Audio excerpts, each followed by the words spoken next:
Hey, how's it going everybody? Rojo here. So, got a pretty good run in Final Fantasy Pixel Remaster here. And, I figured, do a little post-commentary for it. Didn't live stream this one.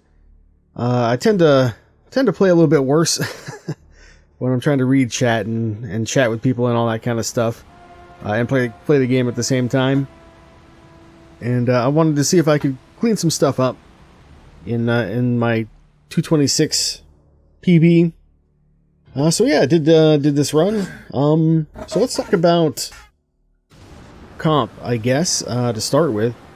I'm going with a fighter red mage situation. That's primarily because the main strategy for this run is to just melee everything to death. I wasn't very impressed with red mages in my blind playthrough. But they are decent melee combatants and good enough AoE spellcasters if you have two of them for the places that you really need them. And then of course they can heal a little bit as well. But this comp is, well, it's got a pretty easy early game. It's fairly dangerous once you get to chaos. At least in my experience so far. Things tend to go off the rails pretty easily if Chaos gets spam happy with AoEs. So yeah, I don't know that this is like the end-all be-all best comp, but it's been fun to play around with. Anyway, yeah, so first thing we gotta do here, easy stuff. We just gotta get our shopping done. Which is going to involve 4 rapiers to begin with. And then we're going to get 4 chainmails. And we are going to get the Cure Spell for both of our red mages. You could also get Protect for both of them. Maybe there's some merit to that. But money's a little tight in the early game. So I don't think I did this time. Because that $100 is an extra 2 antidotes. And yeah, I've been was experimenting with using the optimal button on the top of the screen there to equip people more quickly. First time I ever used it, so I was a little sloppy on it and wasn't quite sure how it worked. But in the early game, I think that's probably a good idea to use that. And yeah, so in this route, there's no reason to really dawdle around in Canaria area. I'm going to use a lot of the names from the NES game rather than the names in the remaster for like towns or items and stuff. But you know what I mean. Yeah, we can beat Garland with this comp without worrying about level 2. If you get an easy fight like this, in my opinion, it's probably faster to just take the fight, even though it's basically worthless. But other fights, you probably just want to run away from at this point in the game, if you can. Like this is going to be a waste of our time and resources right now, so let's just get out of here.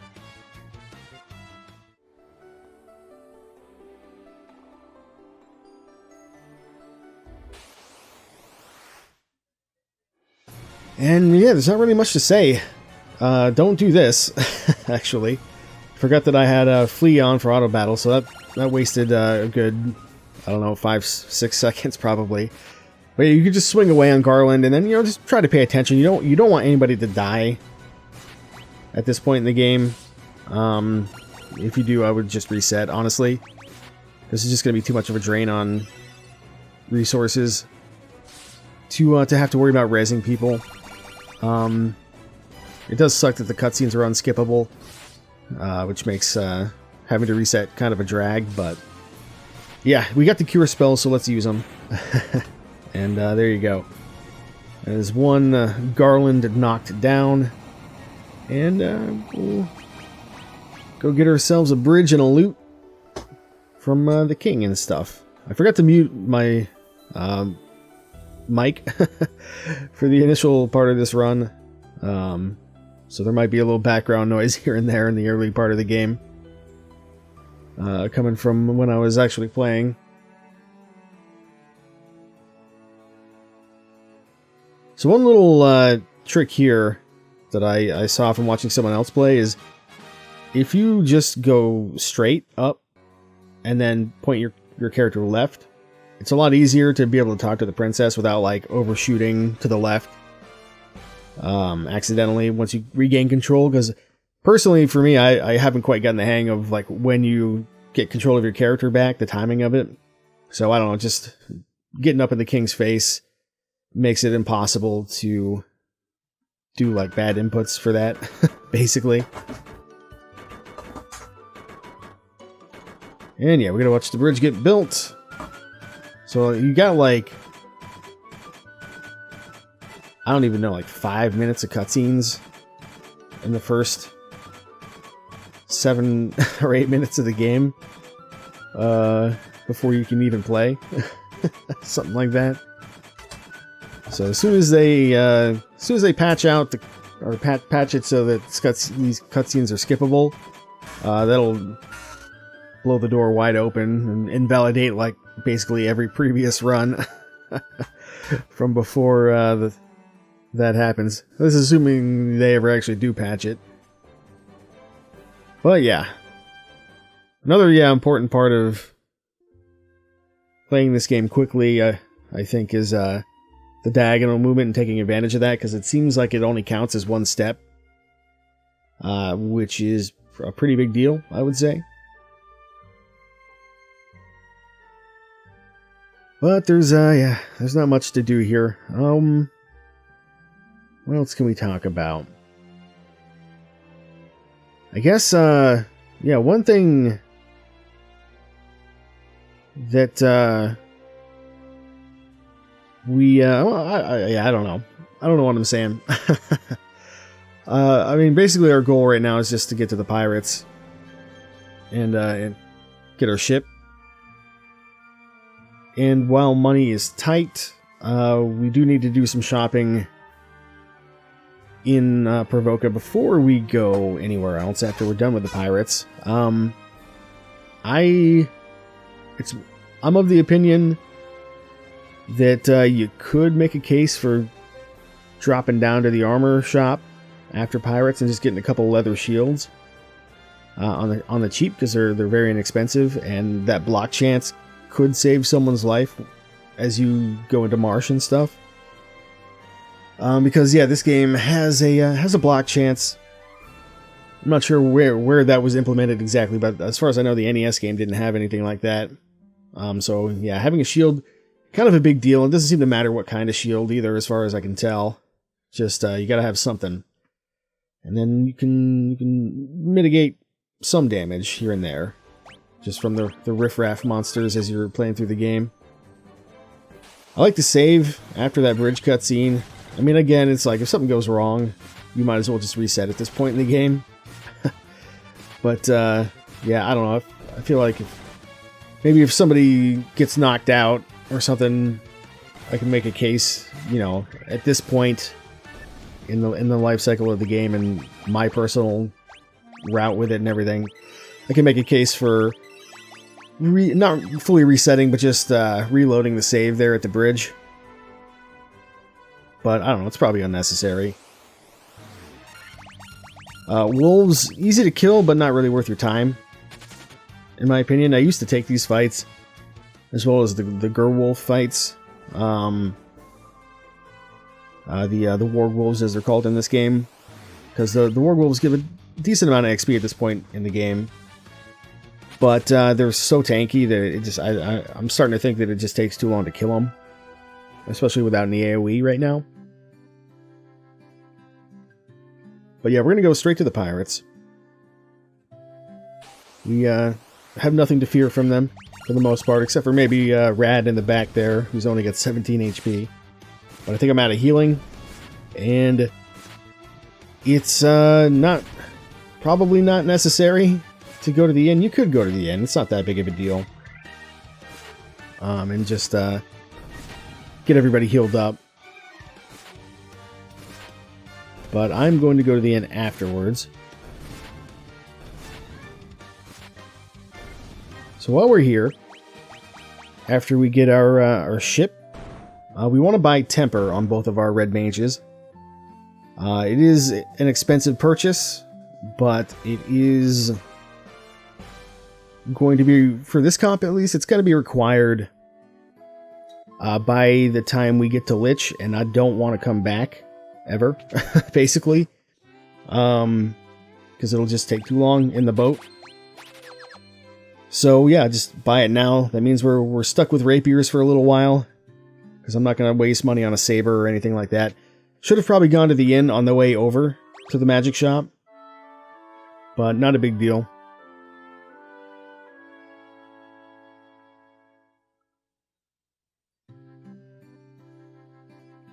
So now our goal is we need to get Thundara, because the wizards that guard the crown in Marsh Cave are jerks, and they hit real hard. Now this is a fight that I was kind of on the fence about taking. I mean, it's a decent amount of money and experience at this point in the game, and that's what we need. So I'm kind of the opinion, to an extent at least, that you have to just kind of take what you get for a little bit. But since we need money for Thundara, we're on our way over to Dwarf Cave, because it's faster, I think, to just go over there and grab the 2 chests, which has 1,000 gil, than it is to try and grind on like wolves and crap, and maybe pray for an ogre encounter outside of Elfland. And on the high seas here, we got a chance to get, like, I'm looking for 2 specific encounters. I'm looking for Buccaneers, because they have a ton of gold, and maybe you get a lucky saber drop. And I'm looking for Sharks, because they give a decent amount of XP and money as well. These fights, you know, if there's a red Sahag in there, I'll take them, usually. Because I think they're worth an okay amount of XP and money. But like just like a 9-pack, or not a 9-pack, but like a 6-pack of the green ones and a couple odd eyes or something like that, or big eyes as they're called in this game, like, yeah, we don't want this. This isn't good enough. Especially after having already gotten a couple fights under our belt here. That said, this is going to cost me a little bit, in that we're going to be shorter on cash than I usually am. And certainly more than I like to be by the time we get to Elfland, because yeah, I'm not messing with warg wolves. I don't want any part of it.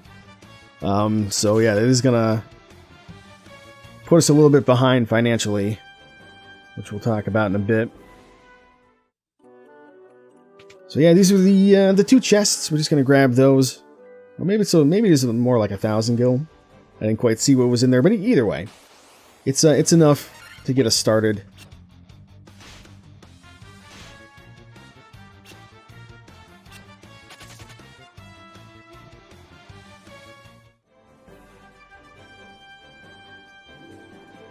Alright, now at this point, we're headed over to Elfland. We're going to take whatever fights we can get here. And yeah, this is like one of my ideal encounters. Takes a little bit to get through, but it's fairly valuable, I think. I'm trying to get my fighter healed up, but unfortunately he dies. That does suck, because it's going to cost like 100 gold to get him rezzed up. And then that shark ran away like a jerk. So I can't even get the XP from him. So that was pretty unfortunate. But it's not, at this point, it's not so bad that we need to reload. I feel like it's just going to mean we're a little bit shorter on potions or antidotes than we would like to be.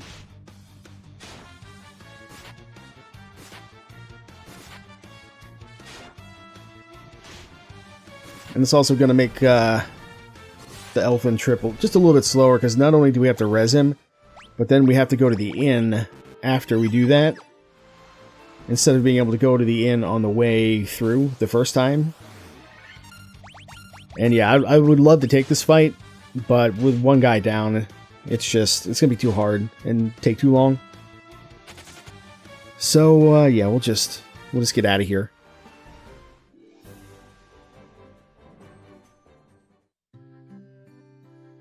Alright, So this is when I learned that I'm a bit short on the funds, so I can only get Thundara on one of my red mages when really I want Thundara on both of them. At this point, like, when I get to Elfland, ideally I want to have like 3,000 plus gold for supplies and 2 Thundaras, but this is what we got, so I'm popping in here to get 2 iron shields. Give us that block chance, and they have better defense than the leather shields, and this is on the way, so I think it's technically like a little bit faster to pop in here than it is to go to the Provoca shop. And in here we're just going to buy some supplies, but I do remember I made a bit of a mistake here. The Elfland Inn costs 100 gold, and I don't leave any gold. I kind of forgot what I was doing. So we're going to have to grind for a fight outside of town here for a sec. And I get a sleeping bag as well, usually just to camp outside of Marsh Cave to make sure I'm, you know, like in basically perfect condition by the time I go in there, because it is dangerous. Got lucky with this encounter. This is exactly 100 gold right here, so the poisoning isn't so lucky. But at least we can go to the inn after one encounter, and it's not like, Jesus, not like wargs forever and ever. So this will get our spell charges back. I mean, I guess I could have bought a tent too instead of a sleeping bag, but it's fine. A little bit of a time loss here. Should have gone with maybe one less potion and one less antidote, but it is what it is. Alright. So, yeah, at this point, we'll probably take some fights. If I recall, yeah, like, ogres are not a bad fight, but, well, I guess I decided I'm not gonna. Ooh, almost lost my red mage there, too. Also, yeah, I'm getting really lucky on red mage HP on my first red mage there, red. Triple digit HP at this point in the game almost never happens, I feel like.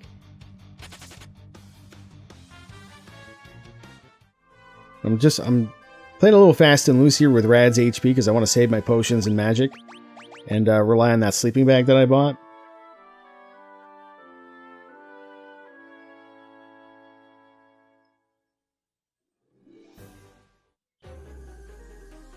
And yeah, we're gonna skip Marsh Top. I don't remember what's up there, but it's not worth it. Now, when you get little packs like this, I mean, these guys can paralyze you, which is annoying. But it's quick enough to take them out that I don't know. I kind of feel like you can take those fights here and there if you want to. It's I don't know if it's the best. It's not like a great XP fight or anything, but it's doesn't take that long.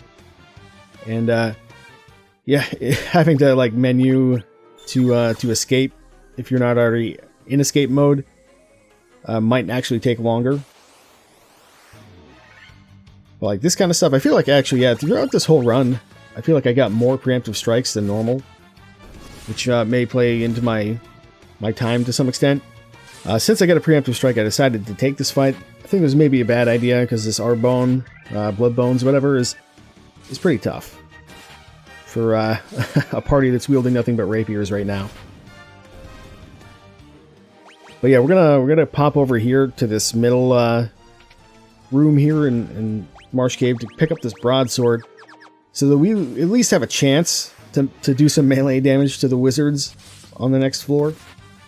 And it'll also be useful for when we go to fight Astos as well, because a rapier is not. I mean, we have temper, which, you know, makes a big difference, but the broadsword gives us a pretty good head start, I feel like. And we didn't have enough funds to purchase a broadsword when we were in Provoca. Don't know why I was going in there. It's just a potion. We don't want that. And yeah, again, like, normally I would run from this, but since we got a preemptive strike, I just decided to go for it. My movement pretty much throughout the entire game is pretty sloppy. A lot of extra steps, which means more encounters, so there's definitely a lot of time that can be saved by just cleaning that up.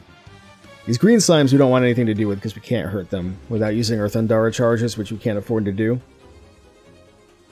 In here, we got to get our Phoenix down because more well, maybe not more often than I want to say there's probably about a 50-50 chance that someone dies to the wizard pack. And we would like to have 4 party members at this point in the game. And well, I mean, for me, for this comp and this route, I keep all party members up at all times. But maybe there's a case to be made for letting, like, one of the extra fighters die or something. I don't know. And yeah, I also picked up that cottage. We're going to use that before we go to Astos. Either as soon as we get out of Marsh Cave or right in front of Northwest Castle, just depending on how Marsh Cave goes, basically. Always drop a quick save before any tough fight like this, just in case. It was like, this is a pretty bad start. Now, if we had 2 Thundaras, this would be a lot easier, because we could almost wipe all these guys out. But yeah, there goes my red mage, and I'm like, yeah, no, I don't think so. Because I needed that other Thundara to go off to be able to have a chance to take these guys out quickly without other people dying. If we lose more than one person here, it's bad news. So just relaunch the game because it's faster than waiting for the fight to be over one way or another, and then going into like reset, or you know, go back to main menu, and you know what I mean. So we're gonna hope we get a little bit better RNG this time, and we did. Doing tempers on the rapier guy just to see if we can get a little bit more done. Unfortunately, he does die, but that's okay. We have the Phoenix down. That's what it's there for.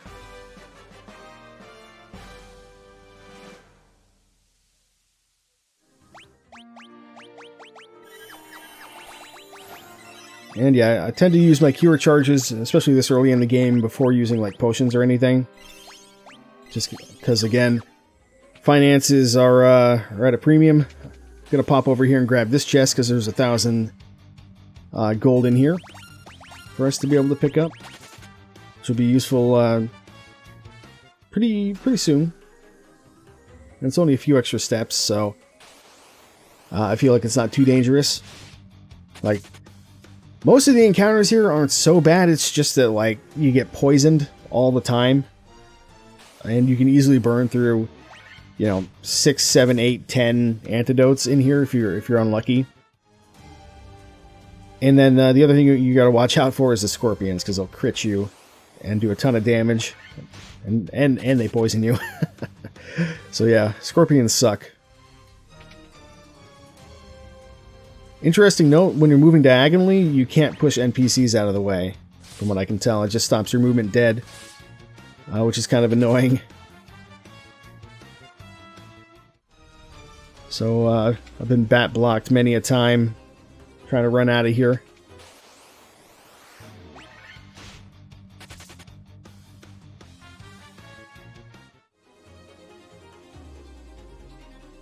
And yeah, once I get the crown, I don't know, I tend to want to just run from everything. I don't want to spend any more time in Marsh Cave than I have to.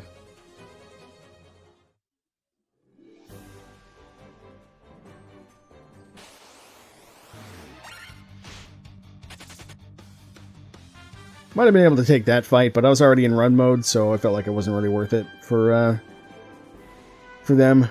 Because now that we have the broadsword, we can kill those things a lot faster. And we may... Actually, no, I don't think we have any Thundara charges. But I decided to go for the Ogre here. Because, yeah, with the broadsword, this goes a lot faster. And so a little bit of extra experience under our belts. And all that good stuff.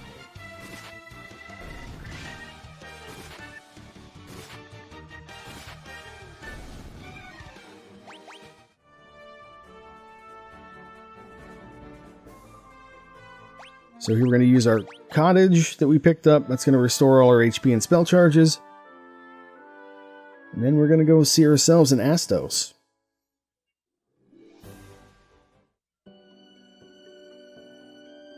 I did forget, I got a little bit lucky here if I recall. I forgot to quick save. You definitely want to, well, I mean, if you're trying to play somewhat safely, you definitely want to quick save before you do Astos, because If he casts like Thundara, it'll instantly kill one of my red mages, 100% guaranteed. Might even kill both of them. So, if he gets spell happy, you can throw your fight off the rails pretty quickly. Or I guess AoE happy. Like, darkness is actually a bit of a problem at this point in the game as well.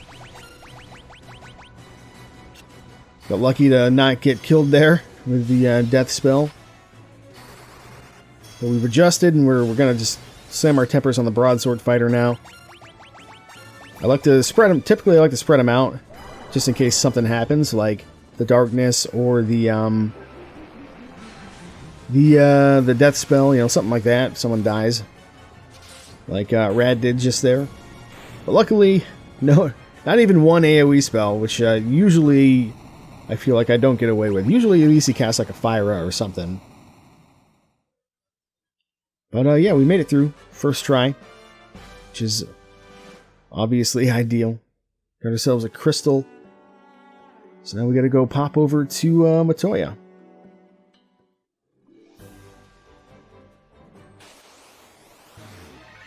I want to say that I do go and res my red mage. I think I do, just because I want to buy him Thundara as well. And we can use Thundara to great effect on the sea encounters, just to get the fights over a little bit more quickly and get a little bit of extra money and experience. And yeah, with like preemptive strikes, definitely going to take this fight. Not doing quite as much damage as I would like, but little Thundara will help, I guess.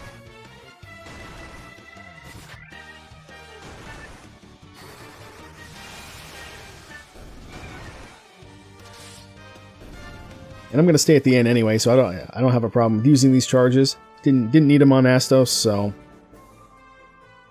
no big deal to use them.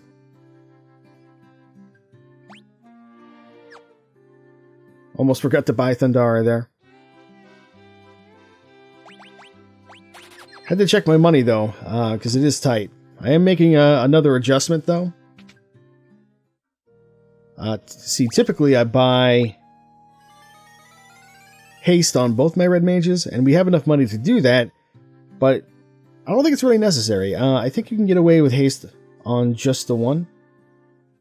So just pick your favorite. In my case, the guy who hasn't been dead half the time.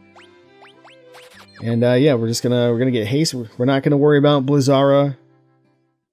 Thundara is gonna do basically everything for us that Blizzara could do, and we don't have the money, so we gotta make some choices about stuff to buy and stuff not to buy.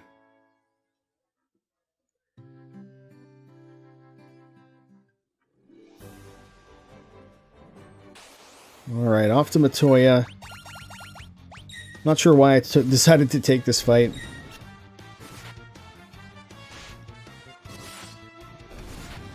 Maybe because we're doing enough damage now that we can reliably two-shot these wolves. Makes it a little bit faster. I think maybe I also wanted to just check the XP. 303, it's not terrible at this point in the game.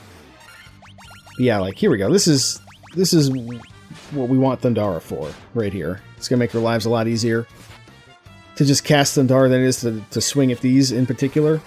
Even with the blunted AoE capabilities of the red mage in this version of the game. Like, a black mage probably could have one-shot all of them with one Thundara. Hey, and there's the Buccaneers. A little late.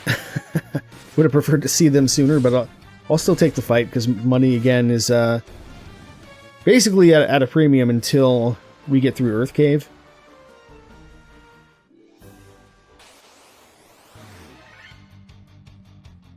This is a situation where you could probably just drop a Thundara if you wanted to, because it'll, even with a red mage, it'll one-shot all those regular wolves, I think. But the fight's not really worth anything, so... And using diagonal movement there, yeah, you can pretty reliably not get too many encounters on the way to Matoya once you land the boat.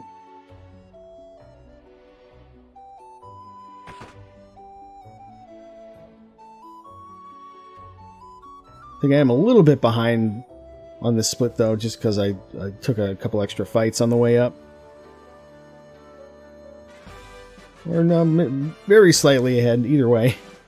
The chests in this room, we don't care about them. It's just it's 2 potions and an antidote. It's not worth the time it takes to pick them up, in my opinion, when we can just go buy some. When you get a big pack like this, it's also... You can also consider, if you're going to have to menu anyway, dropping a Thundara with one of your mages. Just to wipe out the wolves in case you fail to run. And then it just makes your life easier for the second round.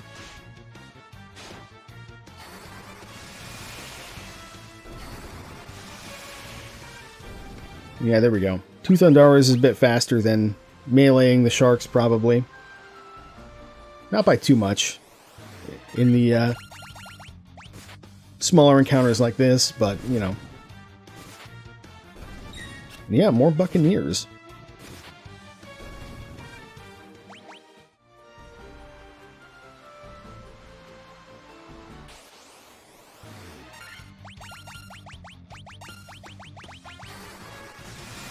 Since we got 5 of them, I figured let's just AoE them.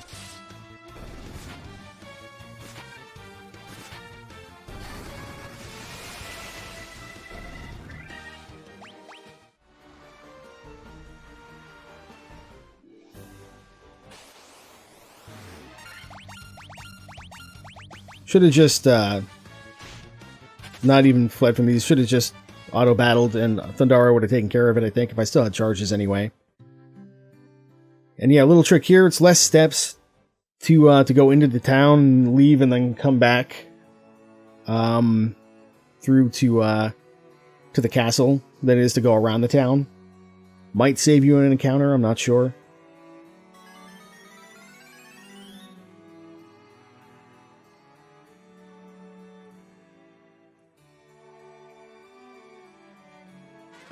And there we go, there's our key. A little bit slow.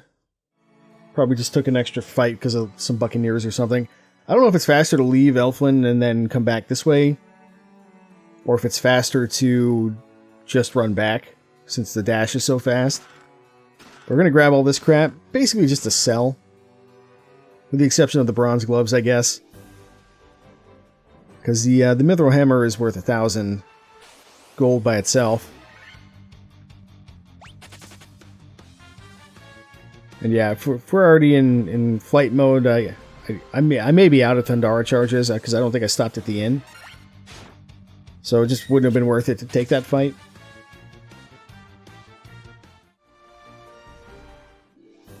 But now we gotta go...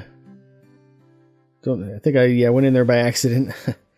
We want to go shopping in Canaria, but not until after we've grabbed all this crap. Because there's a little bit more stuff in here that we can sell if we want to. Like the knife and the saber there. Maybe if you're being really aggressive, the iron armor, but I can't say I would recommend it if you're running with a fighter.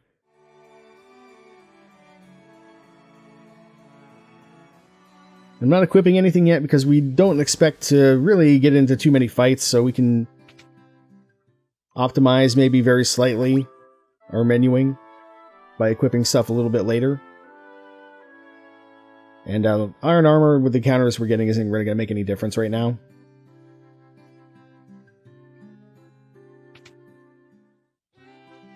So yeah, let's see, we got 6,000 gold. We need to get, I like to get at least 4 gold needles, even though they're expensive, because Earth can be very unkind with the cockatrices.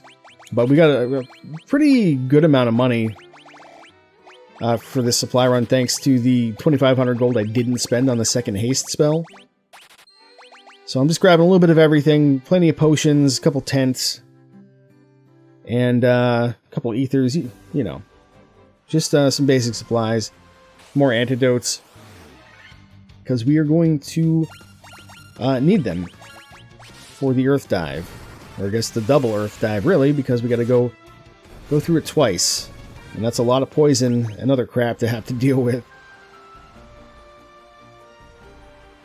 But now we can just run over to Dwarf Cave and hand over this TNT and get ourselves access to the wider world.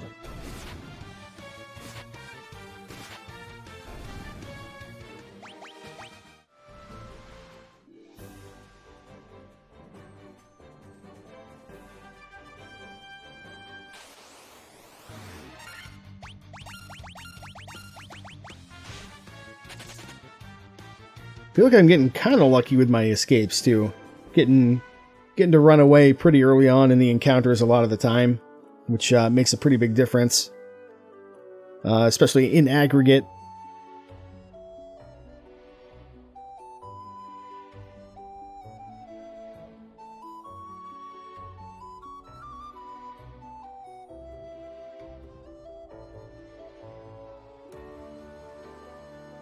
She's about to blue!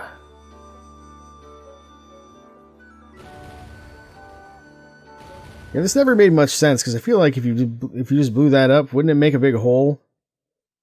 And then all the water would rush into the dwarf cave? I don't know, maybe somebody can explain the physics of this one to me.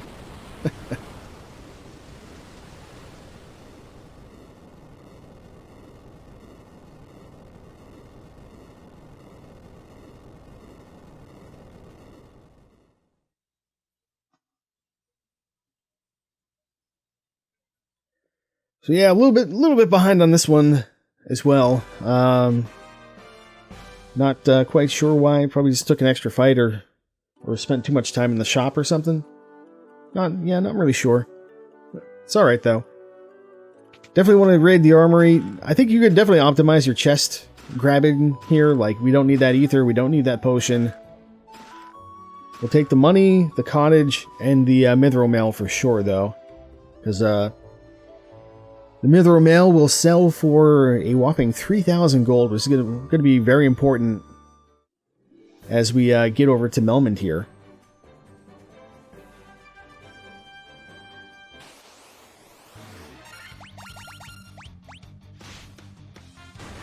I intended to attack with everybody, but I got a little ahead of myself. So my red mage escaped. Oh well, no big deal.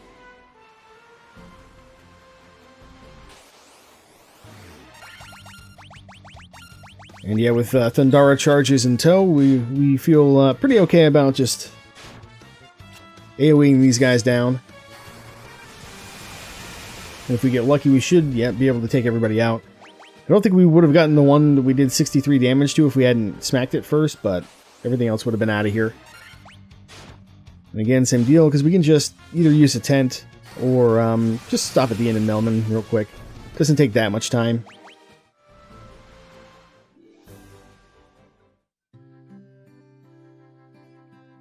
So I don't know why I went down there, because we just need to go to the weapon shop. We're going to grab ourselves 3 longswords, because we got ourselves a worm killer. But we would like weapons for everybody else. It's faster to do this than it is to go over to Temple of Fiends and grab the rune sword and the werebuster. And the longswords are arguably better anyway.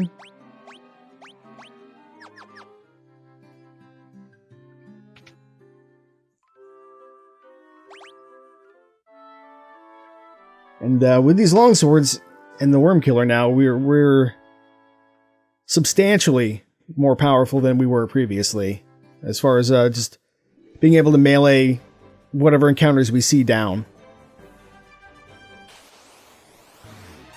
Like you'll see here even, I think. Looks like I decided just to use a couple Thundaras because it's a big pack, just to soften everybody up.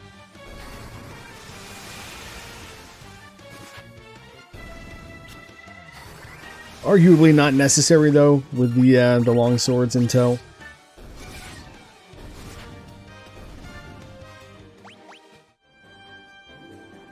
I have the worm killer on my second row fighter because I think that the first row fighter still gets attacked more, or if first row character does still get attacked more.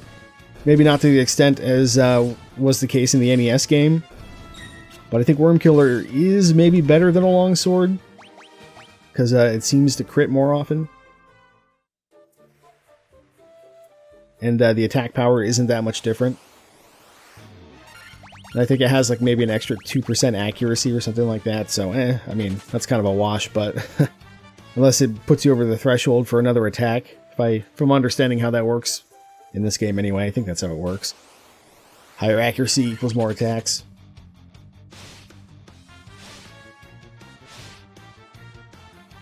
Could be wrong about that, though. Haven't really looked into it that much, I'm just making some assumptions here.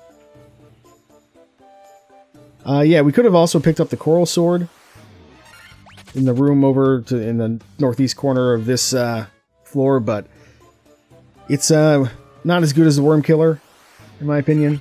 Doesn't seem to be anyway. And it's not good enough to justify not just buying an extra longsword. So while it is worth I think 4,000 gold if you sell it, yeah, I think it's just a waste of time to go get it. Here I think I'm just checking to make sure I actually equip some stuff on people. I may have forgotten.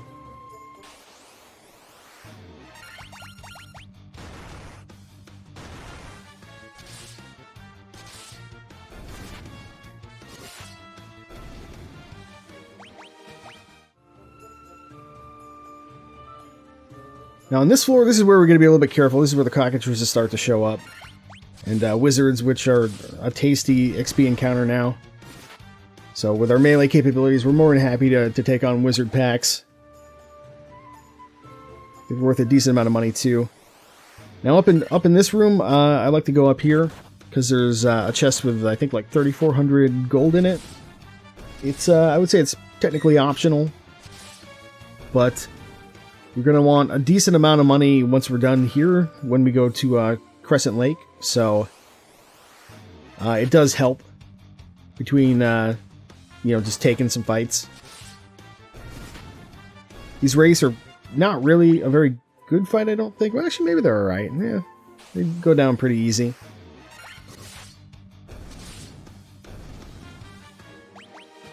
I mean, basically, any encounter with, like, 2 enemies is going to be fine to just attack. Or even, like, this one. Even with the paralysis, like, we're going to one-shot basically all these guys, I think. So, yeah, they just die super fast. A vampire can be a bit of a jerk. So, just in case, we're going to heal up, we're going to quick save. Well, I think you should definitely heal up no matter what, but quick save, I guess, is technically optional. But I've got a pretty good pace going right now. It's looking good. Just doing some tempers because I feel like the red mages don't always really pull their weight in melee against this guy this early in the game.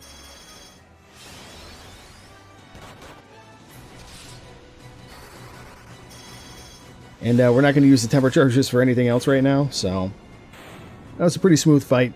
Sometimes someone dies.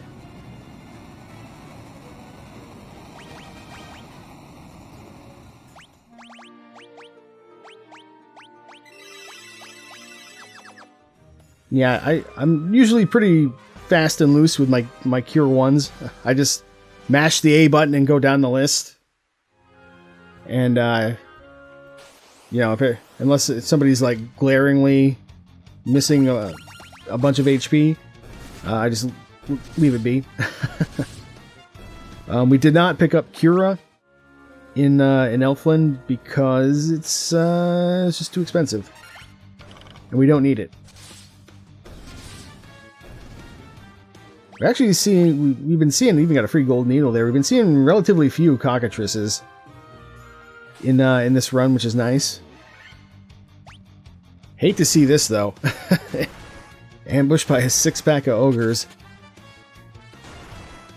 I'm also a little surprised at how much stuff runs away from you in this game.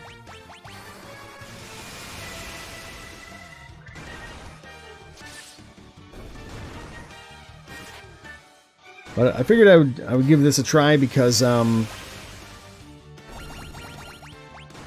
just want to see how much XP it was worth. I actually don't remember.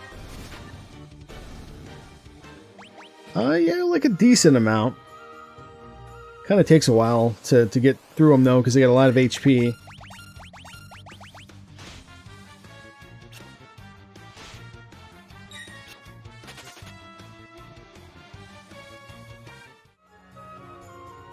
That's the other good thing about shields is, you know, if you're fighting enemies that poison you, shield can sometimes save you from having to use an antidote, which saves you menu time. Here, I actually would have preferred to fight them. I just wasn't really thinking about it and was just trying to go fast, basically. So yeah, we're on potions now. But we did buy quite a few of them, as I recall. So yeah, here we go.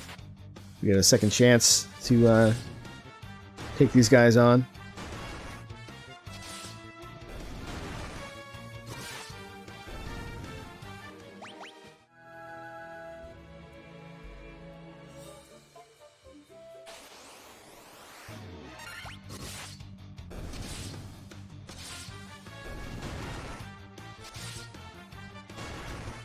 Yeah, I don't know.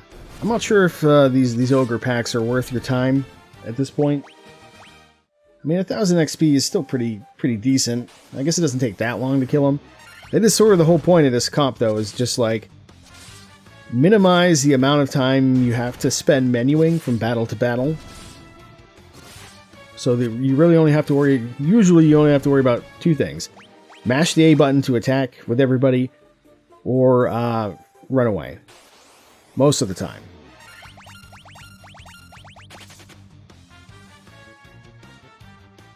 But I am running for more encounters than I typically do in this run, especially because, like, gargoyles is not worth anything.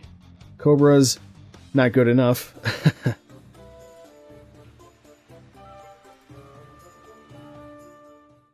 And there we go. Saving my tents. Actually, might even end up using a cottage instead, I think, because we have one or two extra. Hate to get ambushed by the spiders, though. That's basically guarantees that someone's going to get poisoned before you get out of the fight. That's how it feels, anyway.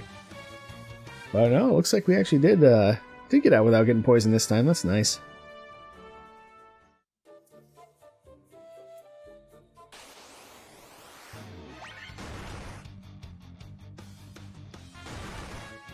Yeah, decided to just run from these guys. Feeling kind of done with ogres at the moment, I guess.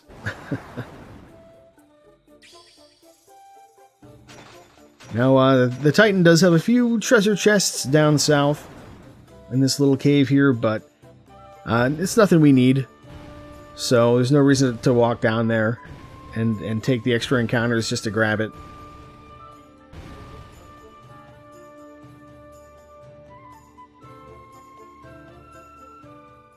Yeah, the dash is a little bit hard to control sometimes. May try a different controller. I'm using just an Xbox One controller. And it's, you know, the D-pad is like fine. I don't think it's terrible or anything. But I think there may be some better options out there.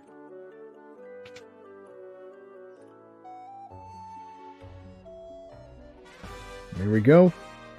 Steal the old man's cane so we can use it to get through the rest of Earth Cave.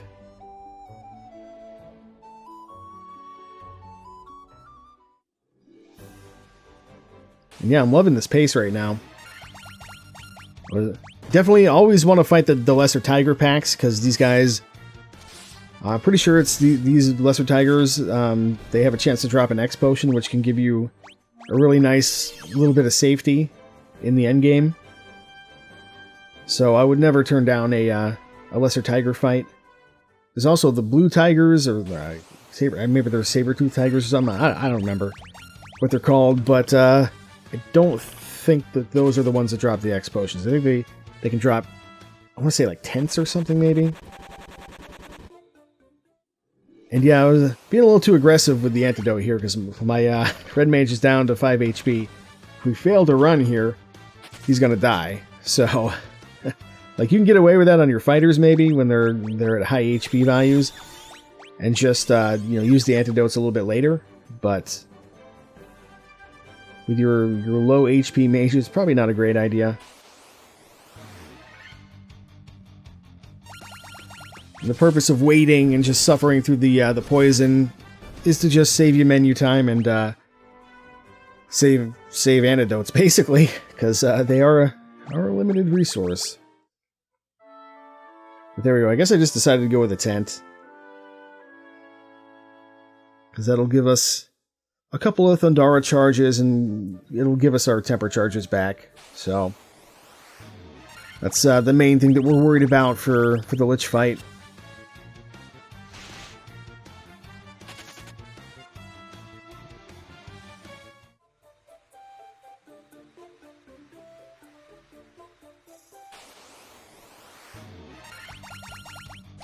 Definitely happy to fight trolls. They can hit really hard sometimes, especially if they back row one of your mages, but they're worth a good amount of money and experience, and they're easy enough to kill. And they usually only come in like 1 or 2 packs. Same with the Minotaurs. I like to take these fights as well. I don't think they're quite as valuable as the trolls, but I guess we can take a look. Yeah, I mean, they're not too bad. Like, that was basically the same as a 4-pack of ogres. And it took us probably less than half the time to kill him.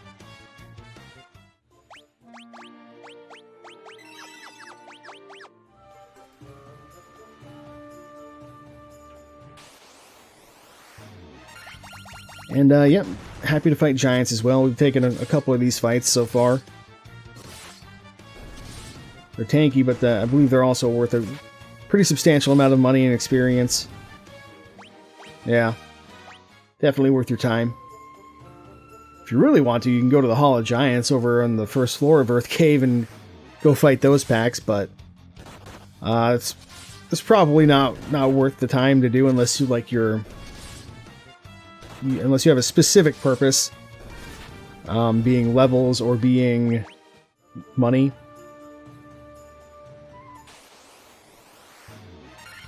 Yeah, like this. I don't want to do this fight again. It's gonna take too long, and we might want to save some of those Thundara charges for Lich. It won't do a ton of damage, but you know, it might do more than our Red Mage's melee unbuffed.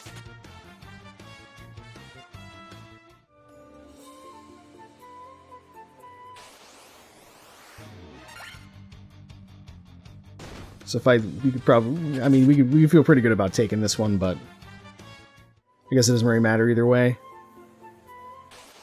I'm looking at the splits and starting to be a little more aggressive with my the fights I take.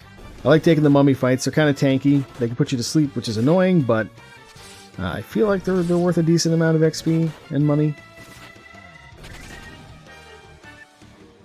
And yeah, it's not too bad. It's not a great fight, but it's not terrible either.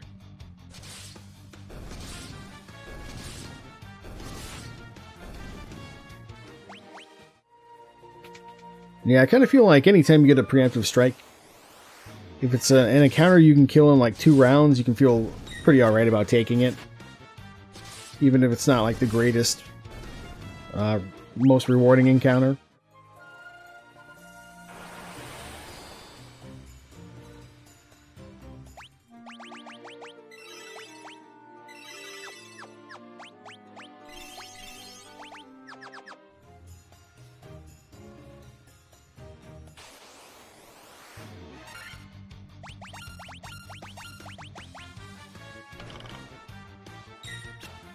Oh, of course we got poisoned. I mean, honestly, I've gotten poisoned way less in this Earth Cave dive than I normally do.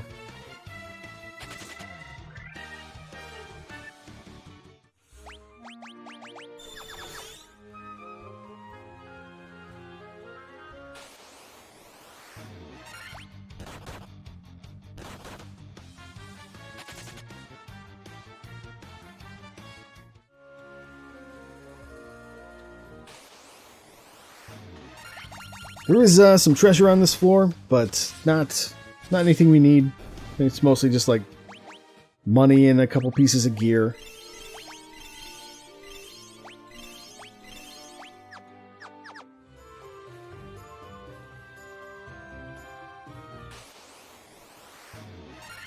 Definitely don't want anything to do with this fight, though. Hell no. Get me out of here.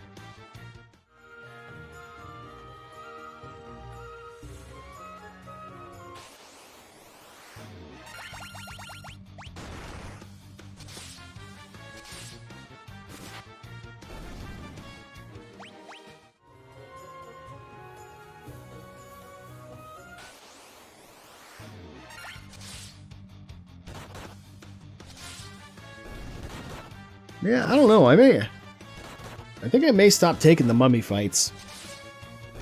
I'm starting to have doubts about whether or not they're really worth it. Because between the sleep and the fact that we have to hit them twice almost every single time, it seems like. I don't know. It seems like it's not really that good of a fight to take. That was close. Almost lost my red mage there. I think I do have a couple Phoenix downs. Pretty sure I do. But I could be wrong. Pretty sure I'd like to at least buy 2 before I come in here. And yeah, we're at a point now where we can just mash the A button to use potions and use them inefficiently because money is a lot less tight now. We can easily replenish our supply of potions, so we might as well just be fast and not worry about it. Strategy for Lich here, pretty simple. We only have 1 mage with haste, so we're just gonna haste the guy with the higher crit weapon and start tempering him. And then, of course, he immediately gets held, so we have to adjust our strategy and start working on the other guy. Because who knows when or if we'll ever break out of that paralyzed status. It can take forever. Slow, not what you want to see here, though.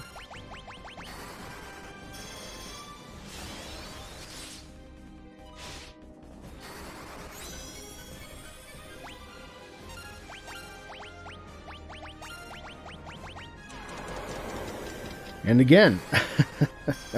So, haste just not in the cards this time around, but that's okay. We got enough tempers up now. As long as we don't get slowed again, we'll be fine. But this is sort of the power of this comp when it comes to boss fights, is having the 2 black casters to be able to just spam tempers. Now, we could have done that fire way earlier, like round 1, and wiped out our low HP red mage. But, you know, that's just the RNG of the game. You can't predict it. You can only hope that it doesn't happen, or hope that your red mages roll better HP. One or the other.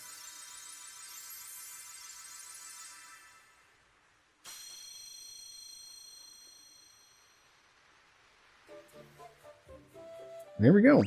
1 crystal down. That's my first sub 1 hour Lich, too. Go ahead and use a tent here, I think. If I can find it. Oh, and that's right, now I got Phoenix down first. Now we'll use our tent.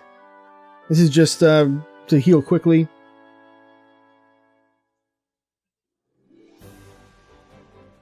And it'll give us a couple... Well, I guess we didn't really use that many Thundara charges, but just make sure we have a couple Thundara charges for the road. Because we're about to go back into open water here. Just gotta make a little pit stop in Melman first for some magic.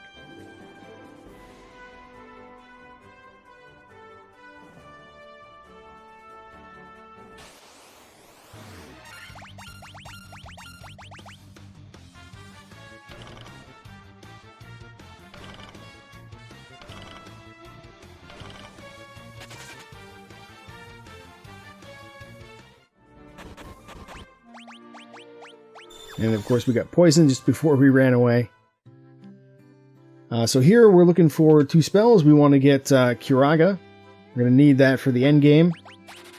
I like to put that in the 2nd slot. And then we're going to get Firaga. Because we're going to use that to wipe out some of the bigger fun dead packs. As well as potentially you could use it on like the slimes in Sky Cave, if you want to.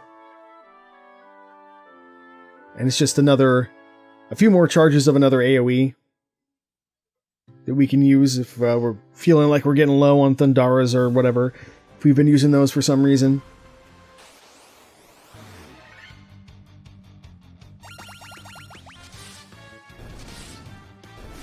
See, now, though, we do so much melee damage that using Thundaras on a small pack of enemies like that would actually be slower, I think, than just fighting them.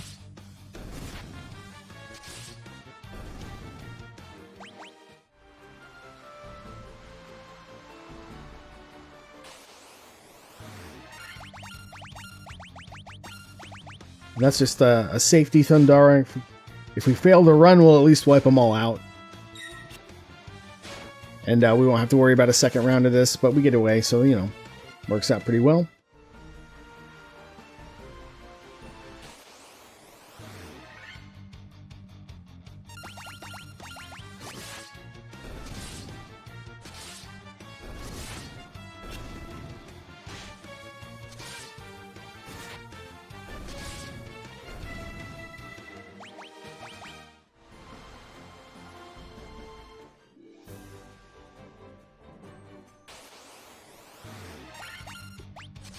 So here in Crescent Lake, we're going to get our canoe. We're also looking for a little bit of gear. We want to get 2 bucklers so that our red mages also have a chance to block. Could be very important at some point, you just never know. It is convenient, at least, for them to have a chance to block.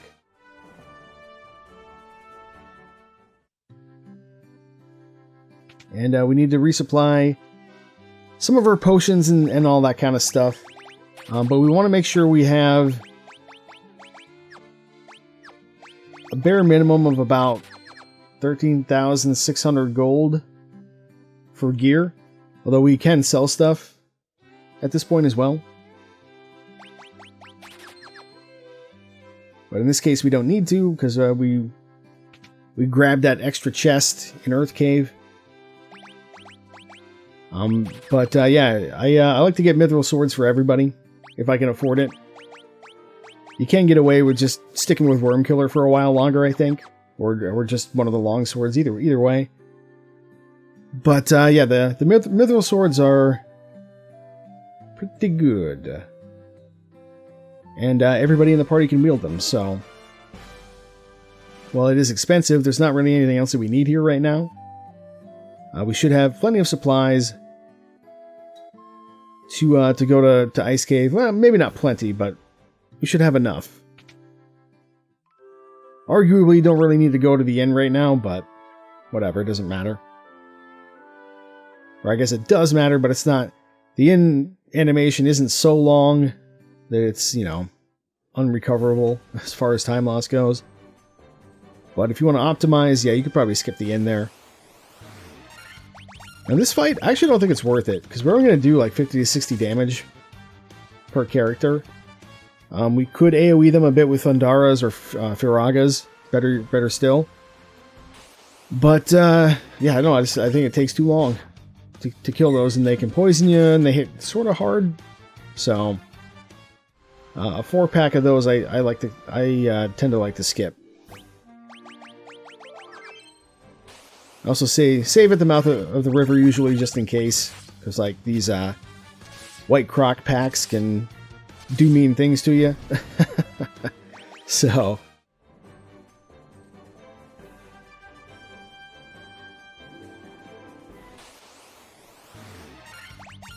this fight, I would say, is I'm not sure what the XP total is for it, but I would say it's not good enough.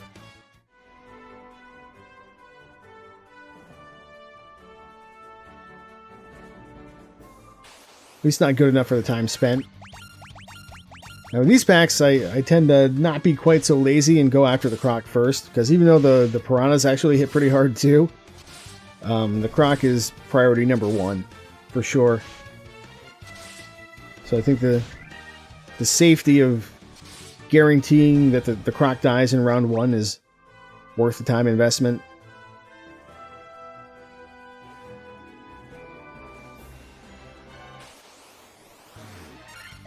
This is just garbage. Yeah, we don't want to fight that. That's worthless. Drop a tent. And yeah, we'll pop into the old ice cave here. Get ourselves a floater.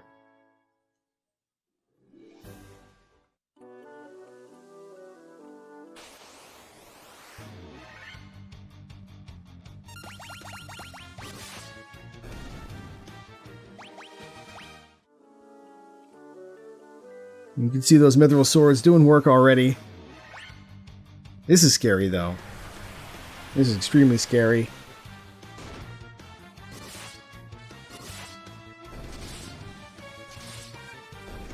We got enough juice to two-shot both dragons pretty consistently.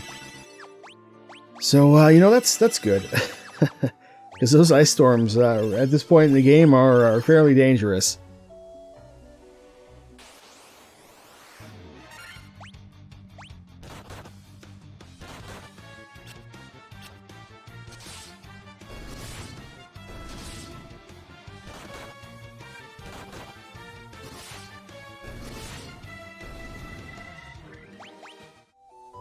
Those undead packs probably aren't worth the time, I'm thinking.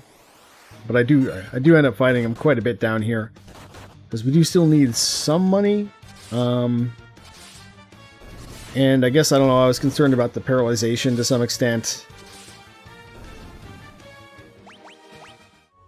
I mean, we do want the XP and levels, you know, all that good stuff as well, but yeah, I don't know. I'm not sure if they're worth the time, really.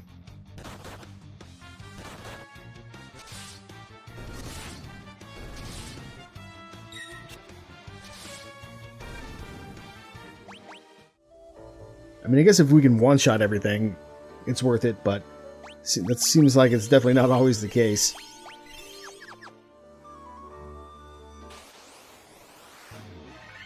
And even a Faraga won't kill the Spectres in one shot with a Red Mage.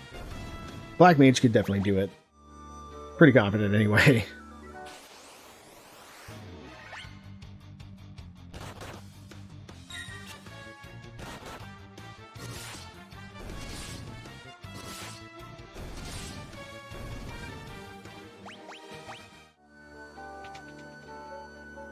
I tend to slow walk in here a little bit. Yeah, so we're gonna grab the flame sword. I don't know. I have an idea, and the idea is to go without it. And the reason that I have that idea, we're gonna use Faragas here and maybe a Thundara, except I accidentally tempered. But yeah, the thing with the flame sword is, while it is better than the mithril sword, the attack animation actually takes longer. And it's the same situation with Icebrand as well. And some other swords in the game, I think. So I wonder if you could get away with just using a mithril sword until you get something like, maybe like Sun Sword out in Sky. A Mirage Tower, and then save some frames that way. It's sort of like a minor optimization, at least it feels that way, but yeah, I wonder if the mithril sword has enough juice for you to be able to one-shot stuff as you're getting into the harder sections of the game.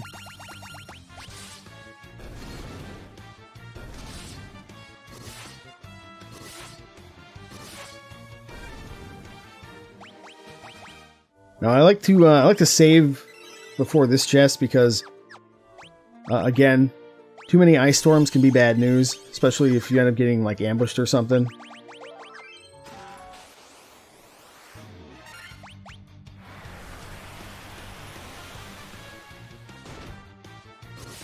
There goes one Red Mage.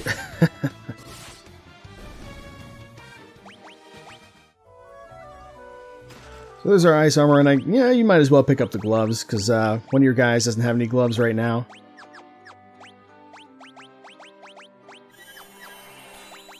A little bit low on potions, though.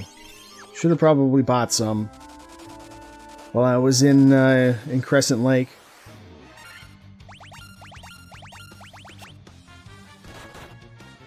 And because we're so low on potions, I've decided now that we probably want to start running for more encounters, especially ones like that. And then I thought, you know what? Let's grab the chest down here, because maybe we can get like some pro rings or something. And this is the first major time loss of the run, because we just got really unlucky with the Mind Blast and then the Death Touch. So we got to restart the floor. Thankfully, only from the Ice Dragon chest, the White Dragon chest. So we got that going for us. And then I was like, you know what? maybe we skip that money. There is a lot of money down there, though. There's good, not including the trap chests. There's probably like 20k down there or something like that, maybe more. But the pro rings, you don't really need them. We're gonna get ribbons soon enough anyway for everybody except for one guy. So yeah, I don't know. I mean, the absorb is nice. I run into that little nook so often. Bugs the hell out of me. It's like when like I mentioned earlier, my movement in this game is still pretty darn sloppy, which results in extra steps and therefore some extra encounters here and there. This encounter is a little too dangerous to run away from.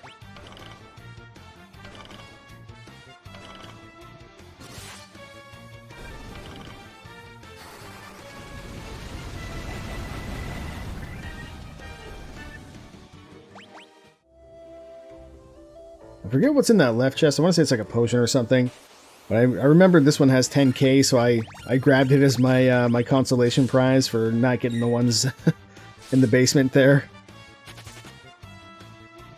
Not sure if that 10k ever makes any real difference in the run.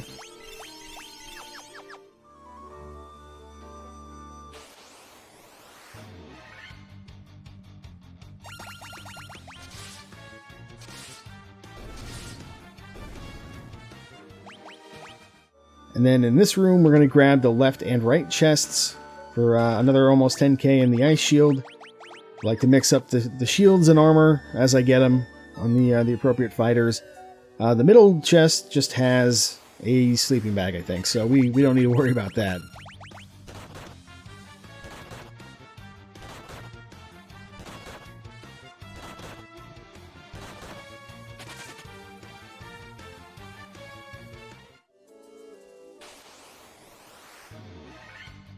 Ambushed. He was watching us the whole time. And he's dead.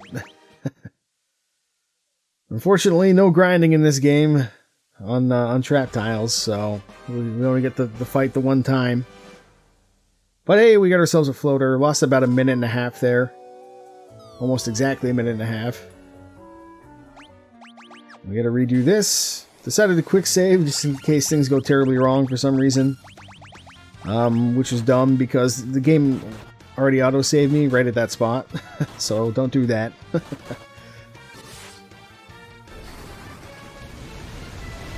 this fight's going a lot smoother this time because I'm not mismenuing. And then having one of my red mages get paralyzed before he can cast. And here we go. We're almost out of here.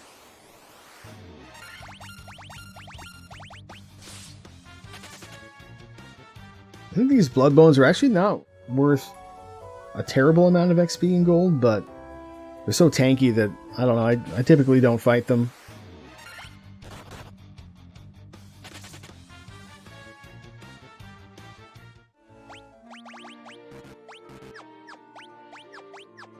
Yeah, I guess I thought it still had cures for some reason. Not really sure why.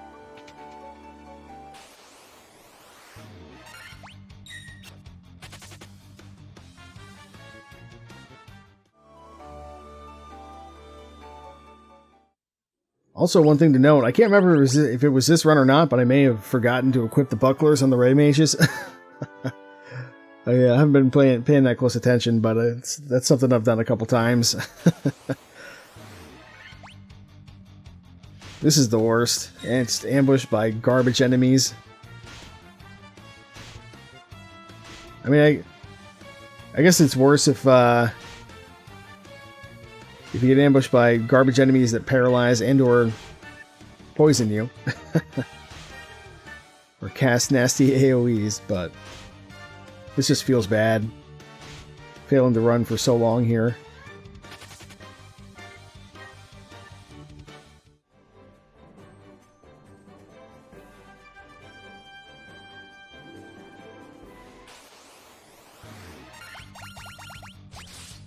Single enemy, so figure might as well just kill it. An interesting thing here is you don't take poison damage when you're in a vehicle. So we don't need to worry about antidoting that fighter just yet. Ooh, spicy bite. We do need to worry about healing that red mage, though. That's going to be important.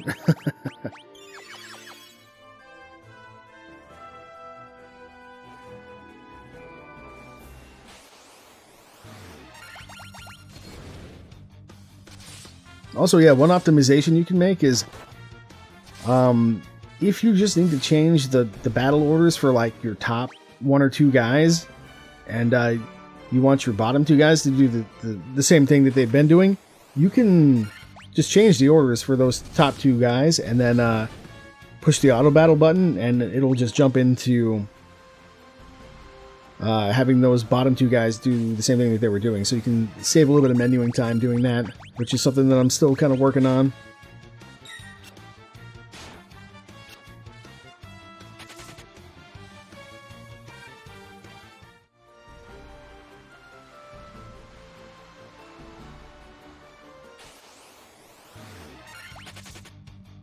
Yeah, we don't really need to worry about Buccaneers at this point.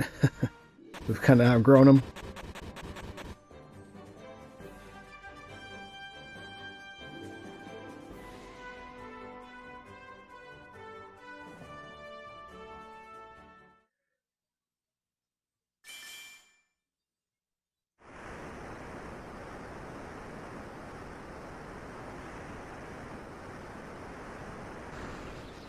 And there's our airship. Slowest airship I've ever seen.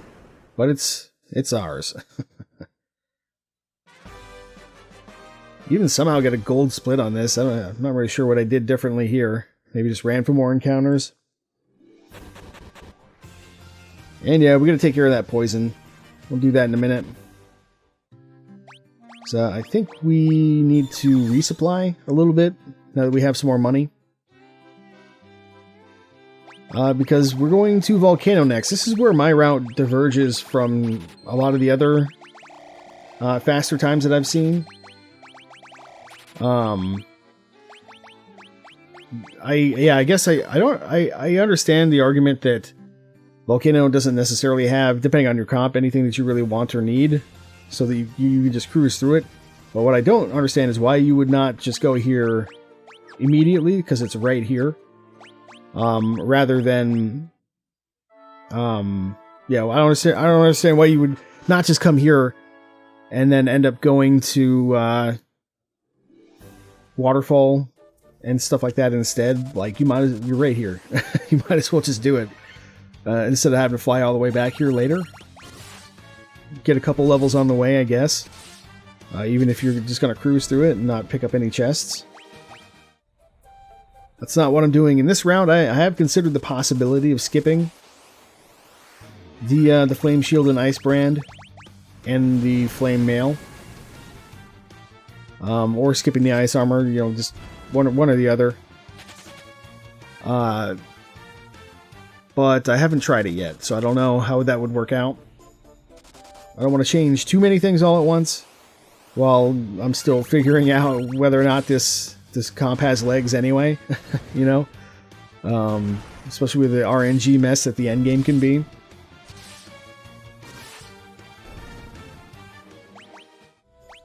Yeah, Fire Elemental is not too bad of a fight there. Ideally, you don't lose anybody in the process of fighting them, but it is what it is.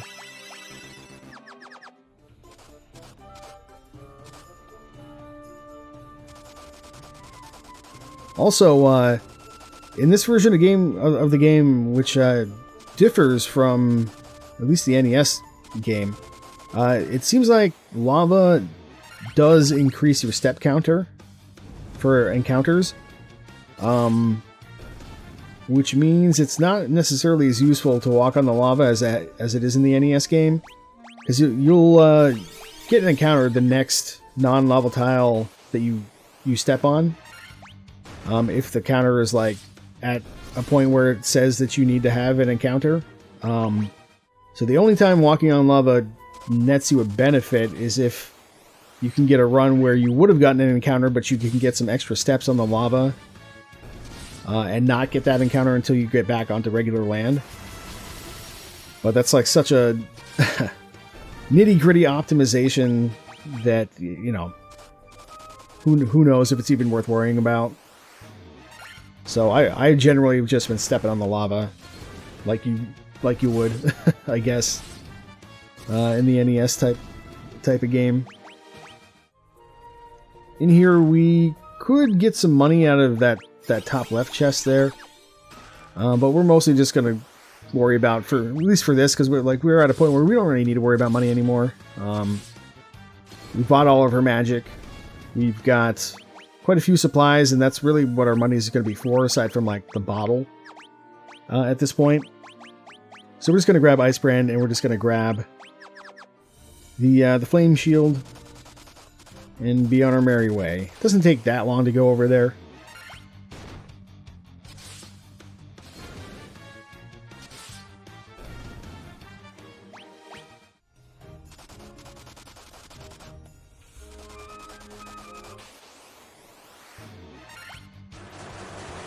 I really don't like Ogre Mages. I feel like they cast Blizzara way too often.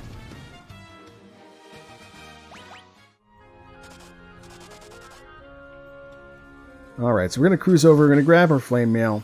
And that'll make our fighters basically as well protected as they're going to get. Sans like any ribbon pickups that we get.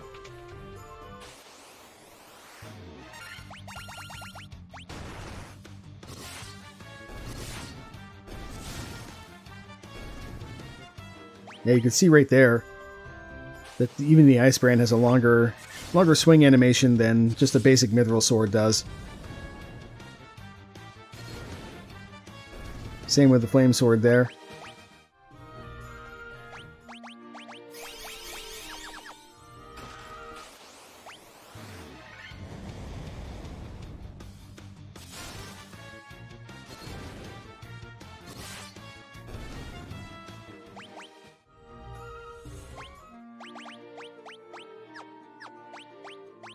Alright. Starting to use high potions now because it's just a lot fast. Well, I don't know if it's a lot faster, but it's a little bit faster, I think, than using regular pots. So, just, yeah, I mean, we got the money. We got enough of them. We may as well just use them. It is what I bought them for. These red Ds have awfully spicy breath in this game. I don't know if they always did that much damage or what, but it's pretty nasty.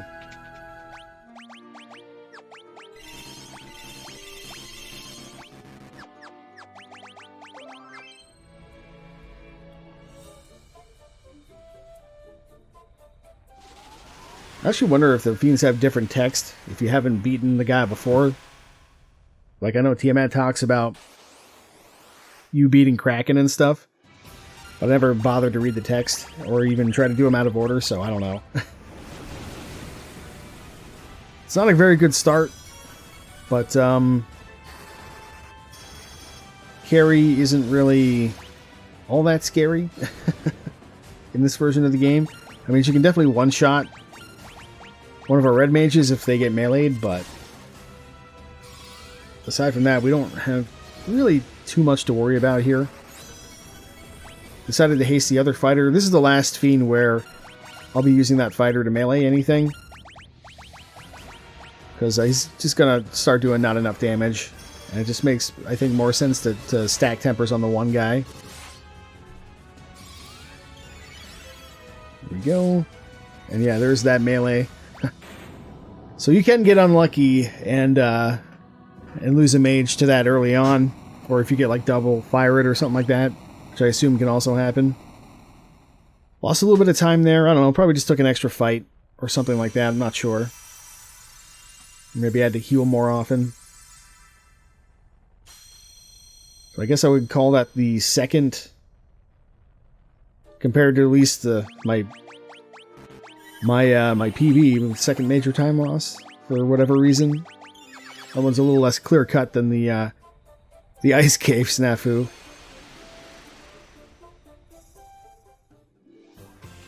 Alright, we're done. So now we gotta just go southeast diagonally, and I learned this from watching somebody else. There's actually a pretty good place to park the airship right over there. I don't know if that was in the vanilla game or not, but if it was, I've definitely forgotten about it. Better than parking farther to the south. And this lets us get our bottle, of course. And then we're going to grab some of these tonics. We want Giant's tonics, Strength tonics, just a mishmash of everything. A couple speed drinks, a couple protect drinks. And, yeah, those mostly do what it says on the tin. Giant's tonic gives you extra HP for a fight. We're going to need those for chaos. Figured I'd try to fight this thing. It's actually just a huge waste of time. Just like in the original game, I'm pretty sure. But I was curious. I mean, it is quite a bit of XP, but I don't know if it's worth the effort to kill those desert Berettas or not. Anyway, yeah, gotta go to Gaia. Gonna release a fairy. Get some Oxy Ale. And, yeah, I think we maybe do a little bit of a resupply here as well. Stop at the inn, maybe? Yeah. Now, technically, you really don't need to do this. If you have the money, you can just buy a cottage instead. And drop a cottage before you go to Ice Cave, or before you go to Waterfall. It's probably very slightly faster. Now I'm just looking for crap to sell. Trying to find stuff like it. I don't think it's not worth your time to sell your knives or rapiers or clothes or anything like that. It's not worth anything. So unless you're having trouble menuing around them, that low value stuff, I wouldn't even worry about it. Now we're just gonna get as much stuff as we can here and call it a day.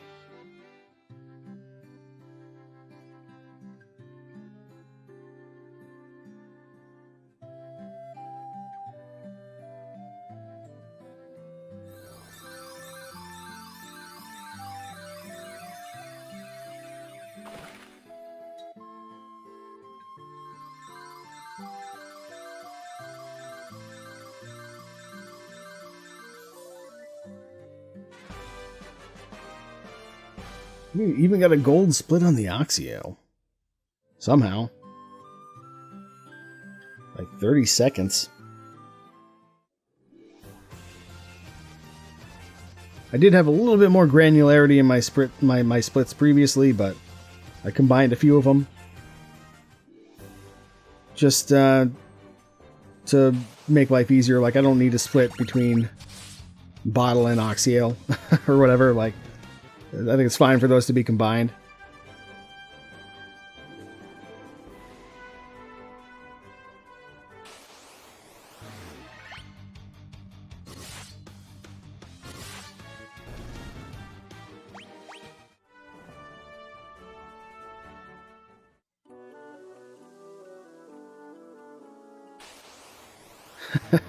Walking around like I'm drunk a little bit there. That's okay.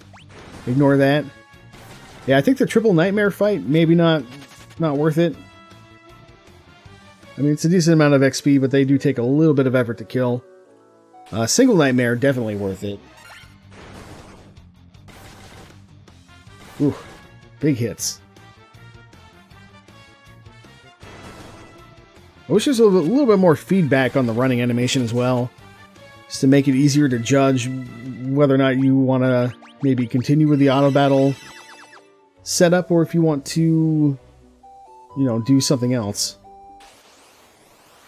change your commands, etc. Love to see a gas dragon, although the poison gas does hurt quite a bit. Don't have any ribbons just yet. We're about to get our first one. But it's easily fixed by just a smattering of high potions there.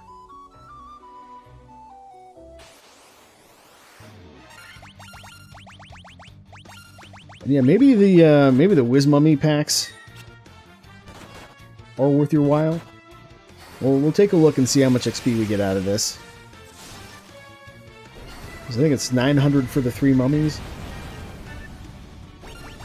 Should have just double Farragut there. That would have been the way to go.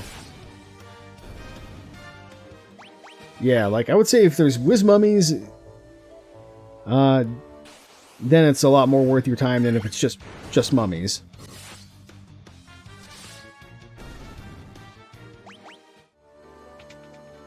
Ultimately, level-wise, we're ideally looking to be low 30s, but that's not always going to be the case. Probably frequently won't be the case.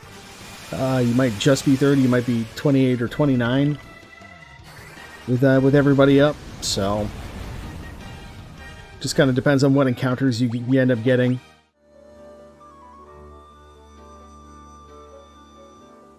Losing a little bit of time here, but that's, I feel like that's just margin of error, RNG kind of stuff. What with the encounters and all that. There's a bunch of stuff in here, including like some money and a wizard staff, but we don't need any of that at this point. So we're just going to grab our ribbon and get the heck out of here. And one thing I actually haven't talked about yet, which I'm sure people have noticed, is we're not going to promote. There's no promotion in this route. You could maybe sort of make a case for it, what with your mages being able to learn teleport and stuff, but my opinion is that by the time you've gone through ordeals and gone to like get the teleport spell, you've already given away all the time that you would have saved anyway, and then some. So while it would be nice to be able to wear like the Aegis Shield and the Dragon Mail, Excal, all that kind of stuff, I think while it's less safe, I think it's faster to not worry about promotion with this party.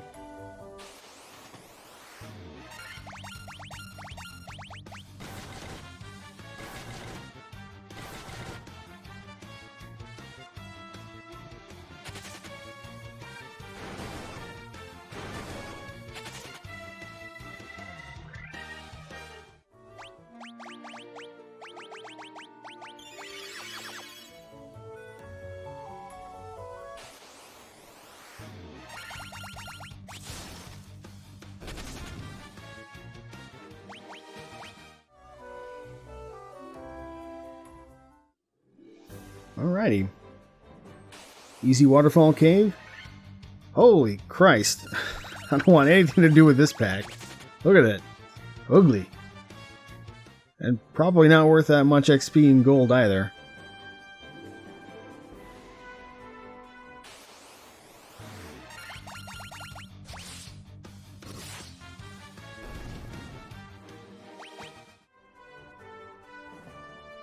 So here we're going to drop a cabin, or a cottage rather. If I can find one. There we go, outside.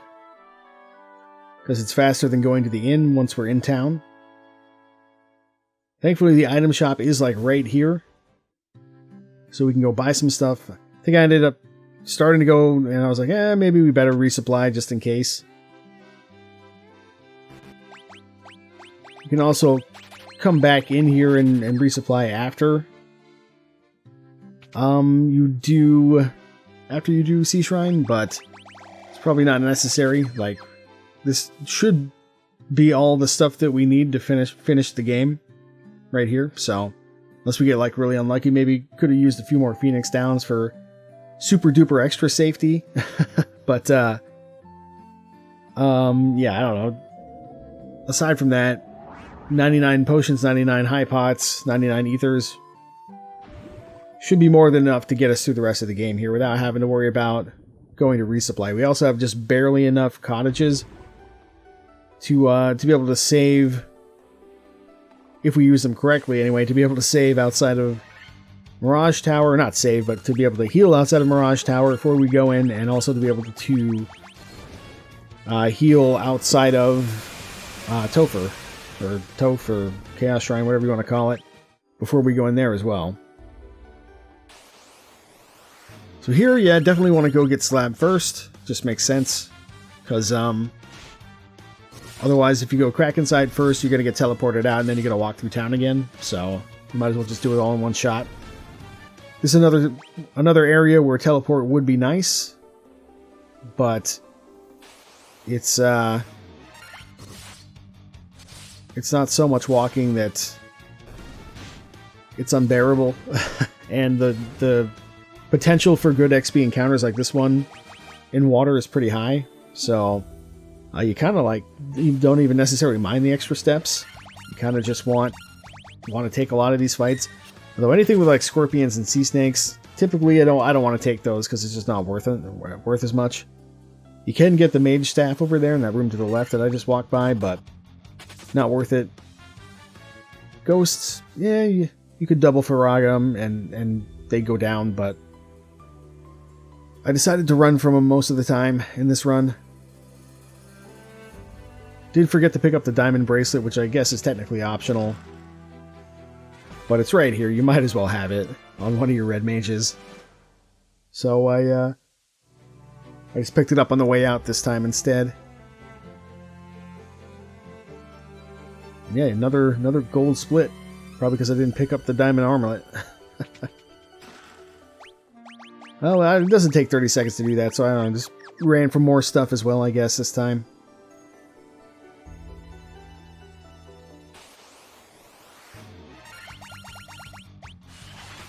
Definitely worth your time to take water elemental fights. It's one of the highest XP enemies in the game, I'm pretty sure.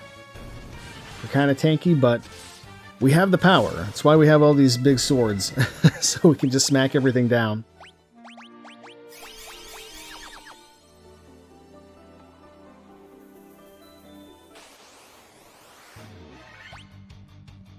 And yeah, anytime you see white sharks, probably worth your time as well. While you're in Sea Shrine here.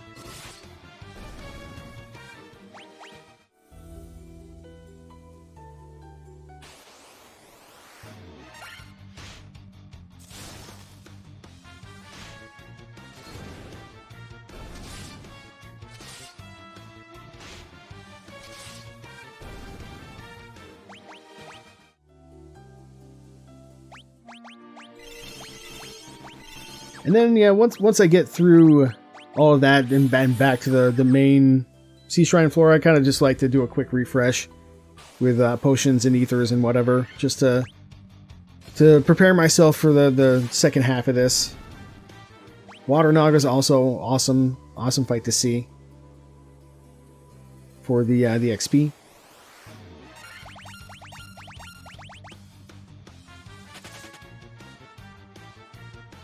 I do recommend doing Faragas on the ghosts, though, because they tend to be somewhat resistant to melee attacks, I've found. So, the Faragas will just be more efficient. Hello, Poison, my old friend.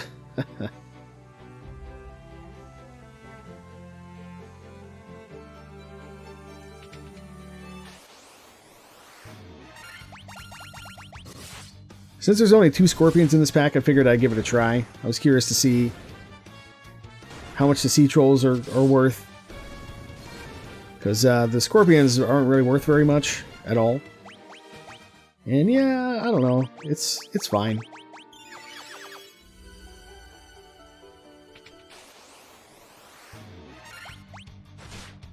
Kind of same deal here. There's only a couple scorpions, so it's not going to take that long to do this fight.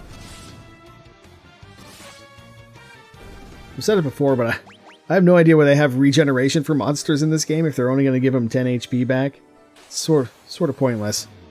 Going the long way to go get Power Bonk. I'm actually considering the possibility that you don't need Power Bonk at all. And instead you could perhaps use strength tonics. They don't give as much attack as I understand it, but you can just buy a bunch of them right there in the shop and then skip, what, like, probably 4 encounters if you actually, you know, walk properly instead of doing what I did. You can skip probably like 4 encounters. Trying to pick up this this power gauntlet, or I guess Giant's gloves as it's called in this game. Yeah, I don't know why I'm using Faraga and then Thundara. I might as well just use 2 Faragas. Everything here is so low HP that it doesn't matter if they're resistant to fire.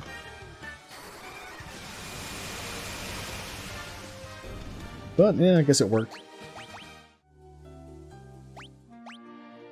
And then I just like to sort the gloves and put them a little closer to the top of my my item pool. I'm not sure how much of a difference that really makes, considering I only use the Giant's gloves a few times in any given playthrough.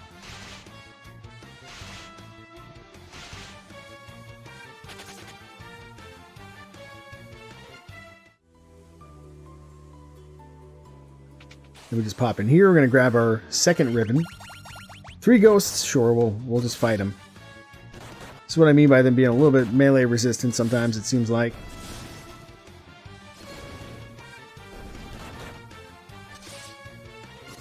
And they can paralyze you too, I forgot about that. That's kind of annoying. Aside from just hitting like absolute trucks.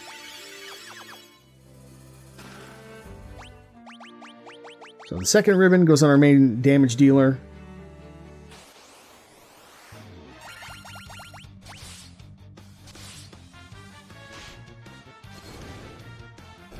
Not that there's really anything here that we need to be worried about as far as ribbons go. And yeah, just forgot to put the hat on the other fighter there for a little bit of extra absorb.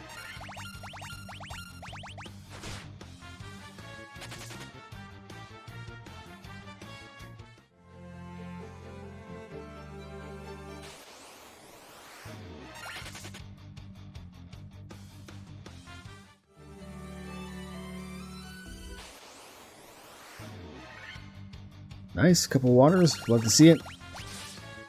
Although I feel like you see scorpions more often on this floor, which are the exact opposite of what you want to be seeing.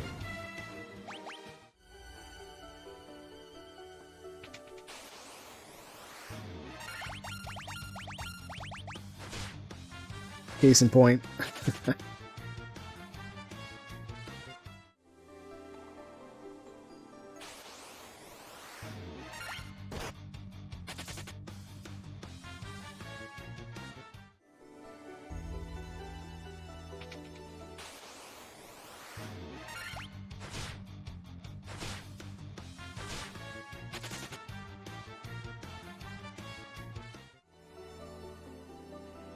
Alright, one more fight, and then we'll be at Kraken. This is worth taking.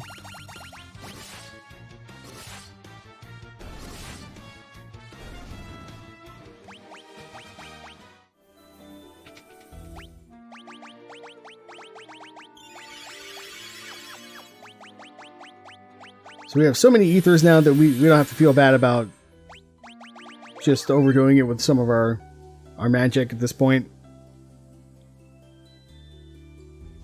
Now, as far as the Kraken Fight goes, this is where I start having the fighter up front basically move into a support role. His job is to defend, because it has no animation, so it takes no time to do. And we're going to let the other fighter, our main damage-dealing fighter, be the one who takes care of business now. Because we're not going to do all that much damage with the Flame Sword and an unbuffed fighter, so better just to stack buffs on the one guy. And then if we need to, we can have that fighter up front do like some high pots or something, etc., that kind of thing. We're getting pretty lucky though. Kraken's just doing lots of inks. So that was a pretty good Kraken fight. I don't even think he hurt us. Didn't hit us one time. Usually you don't quite have that happen.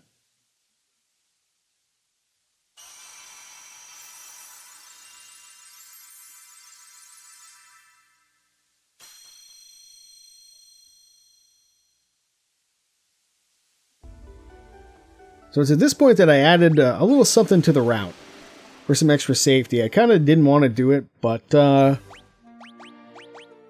am gonna go get... Well, first I'm going to use this cottage a little earlier than I should, but I'm going to go get the X potion that's over in the Cardia Isles. Actually, but well, we'll fight this first as well. I think I get a tent out of this, which is what makes me think the Sabertooths give us tents. Or maybe not.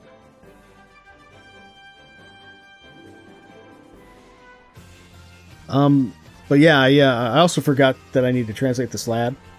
Don't land there, by the way. That's a terrible place to land. And yeah, I couldn't remember what... oh no, that's where I got my tent. Couldn't remember which island the X potion was in, so a little bit of inefficiency here. Dry ether is fine. And yeah, we gotta go all the way around this stupid thing to get back to our airship. So park on the other side, if you're gonna park there. And yeah, I just hoped it wasn't on the marsh island, and it wasn't. The X potion is right in here somewhere, I think. Basically, X potion is just a full heal. Yeah, there it is.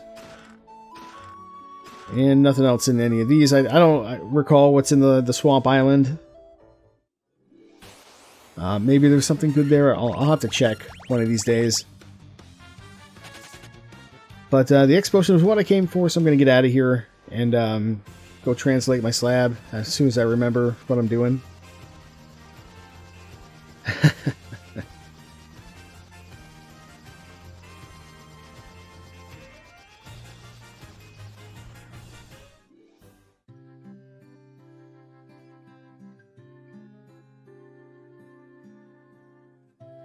One of the reasons I feel like you might be able to get away with skipping one of either the flame mail or the ice armor is because when you come back here, you probably will have enough money to buy the knight's armor, which I think has the same absorb, even if it hurts your evasion a little bit more. But I don't think that really matters that much once you're fighting like fiends and stuff.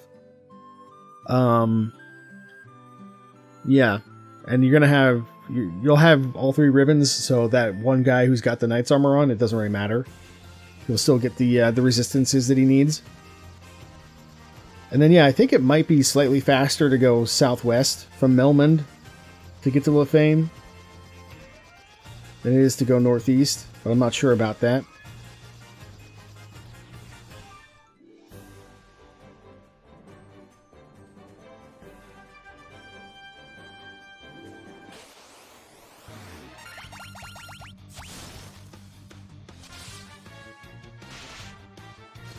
Tyro, or I guess Allosaurus, as it's called here. Definitely a fight worth taking.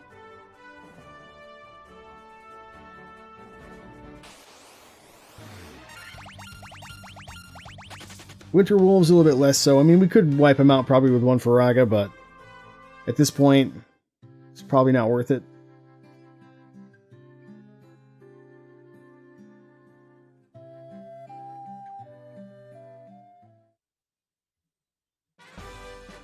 So yeah, I'd say this is the third sort of major time loss. Just dicking around in the Cardia Islands for a little bit too long because I forgot where stuff was.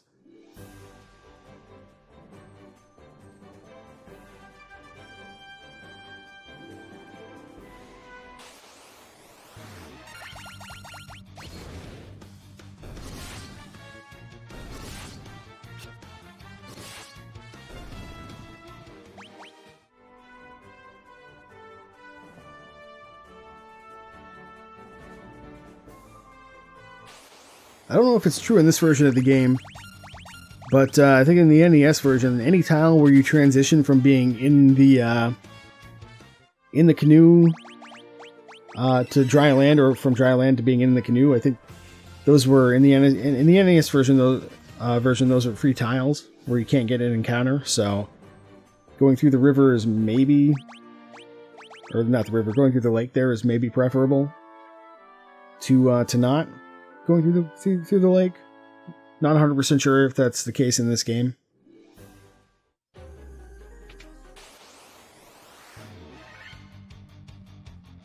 So here, yeah, I took the Were-Tiger fight because I was curious to see what it was worth, but I don't think it is worth it based on what I'm seeing, at least not with this party.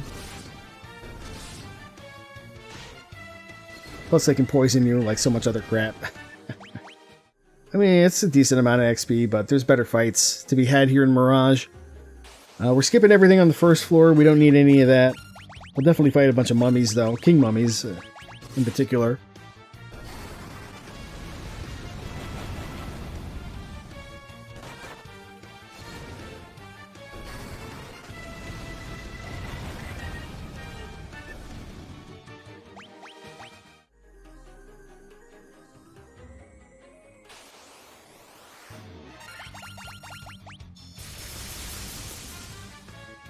And zap hurts a little bit there, but that's alright.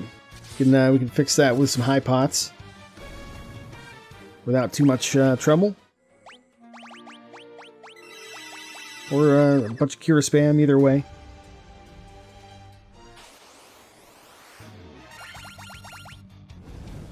And yeah, I'm taking Chimera fights. They do take a little bit of effort to kill, so we'll see how much XP they give us.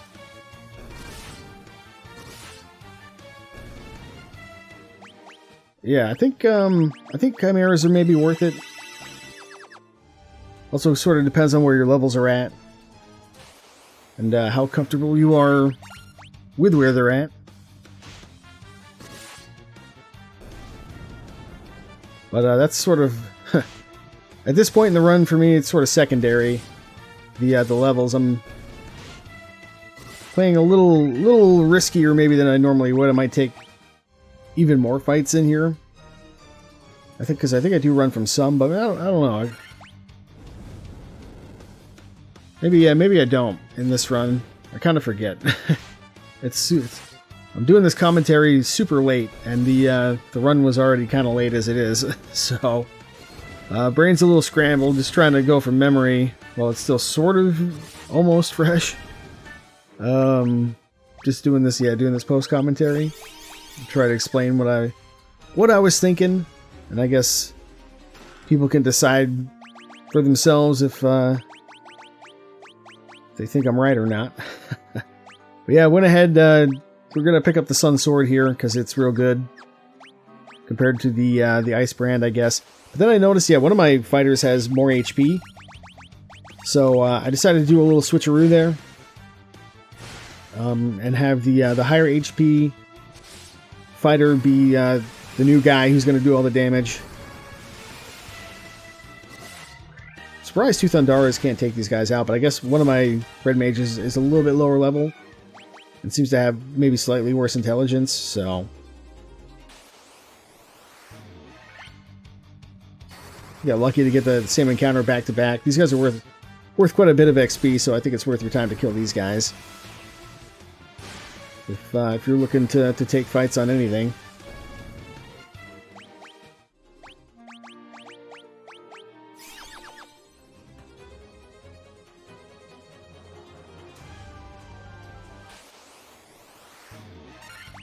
This, yeah, I'm not feeling it. I don't think this is all that bad either when it comes... I mean, there's basically a ton of the stuff that you can fight here in Mirage and Sky is worth a lot of XP because it's, you know, the end game, but I feel like maybe that one not quite as much.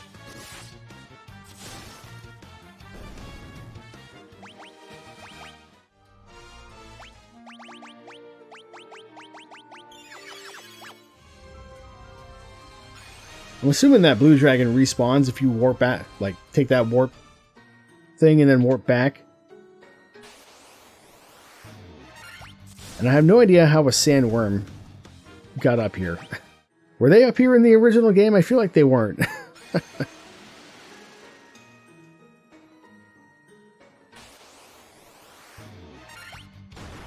This is a great fight to take, because we can one-shot these guys usually, I think. Or at least two-shot them with the red mages, while the fighters one-shot everything. Now in here, we're gonna just grab the ribbon. We're not gonna grab anything else. We don't care about a black shirt. We don't care about a white shirt, because Chaos has such high accuracy, I guess is how it works, that he basically ignores your evade anyway.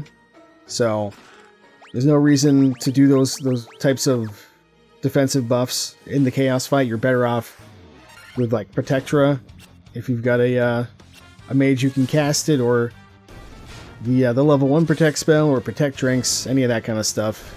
If you must go with some kind of defense. That and the Giant's Tonics. Giant's Tonics also important. This is a good XP fight as well. Spirit Nagras are worth a ton. And they're not even remotely dangerous, so...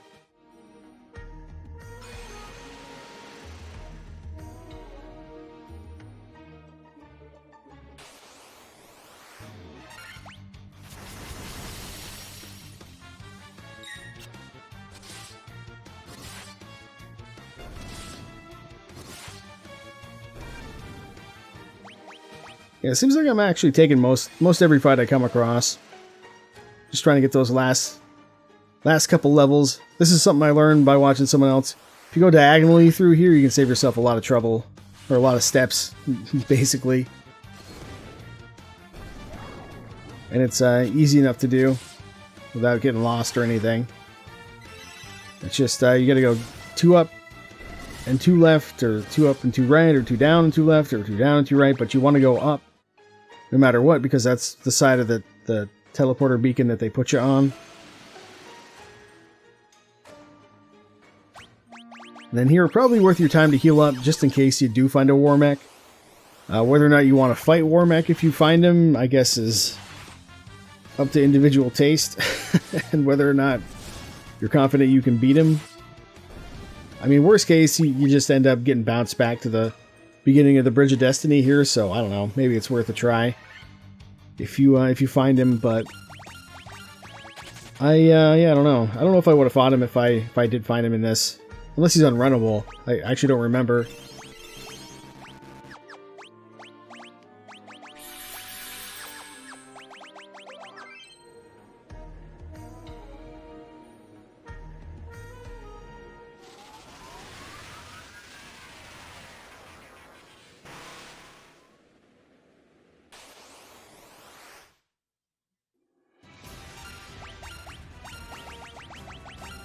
So, same strategy here as with Kraken. Just have the one guy defend, and then we're going to buff up the second fighter.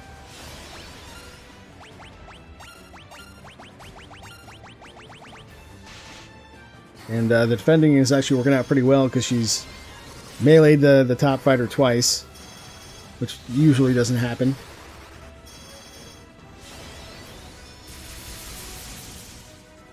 There's a bit of damage, and so now we probably start healing with the top fighter. Just dropping high potions, just try and keep people topped off to whatever extent we can. But yeah, it didn't matter. I don't know how much HP any of the bosses have off the top of my head, so I'm not really quite sure when I should be doing heals, or when I should just be being, or when I should just be aggressive and go for the kill, or what. So I'm playing a lot of the boss fights fairly safe when it comes to healing and that kind of stuff.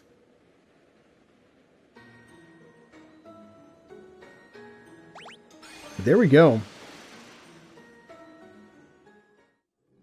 We're on a pretty excellent pace here, I would say. Gonna get smacked by a Beretta before we get out of here, though.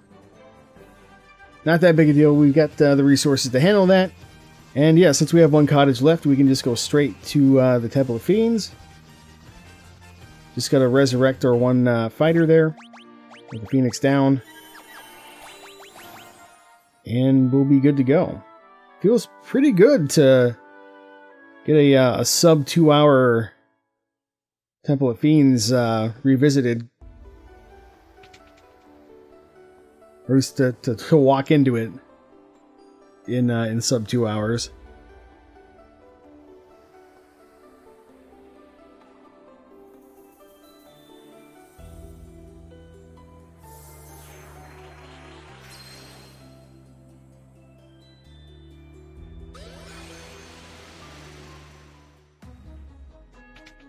Alright, here we go.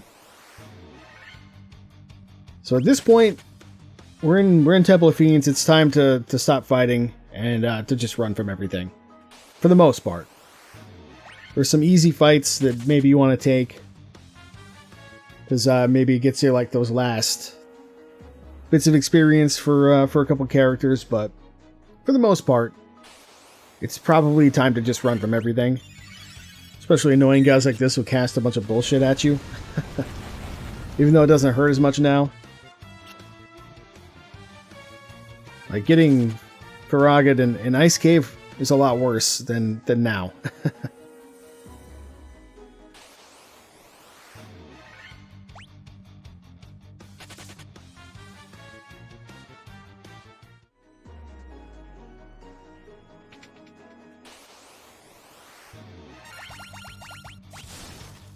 Yeah, for some reason we're doing less damage than usual against this Phantom. I'm not sure what's going on there.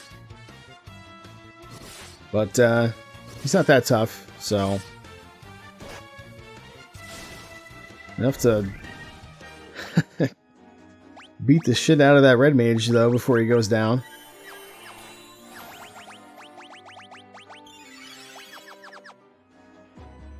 So yeah, I decided to pick up the dry ether because it restores 5 magic points instead of 1. We already have one, but I figured, you know, only takes a sec to grab it, so let's just grab it just in case. Maybe it'll make a difference in the chaos slot machine. Maybe it won't. And then we definitely want to pick up the elixir as well because it does a full heal like an X potion, but it also restores all magic points. But we're mostly just interested in the full heal aspect of it. We play our guitar solo and get ourselves 2,000 years into the past. Or maybe we were already 2,000 years into the past, I forget it. And then, yeah, I kind of forgot where I was going. Going the wrong direction right now, it's okay though. There we go.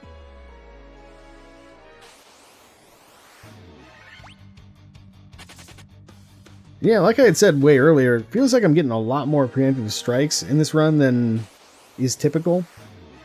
Just anecdotally, I haven't like counted or anything in any run. But it does feel like I'm getting a little luckier than usual with those. And then also being able to run successfully. Like basically immediately on a lot of encounters. Makes a pretty big difference time-wise, I feel like.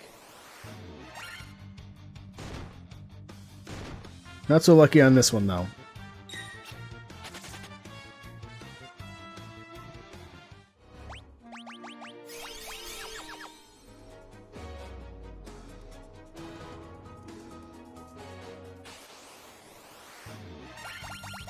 Yeah, well, the Earth Medusas are worth a ton of XP, so I decided that I would take these fights if I saw them.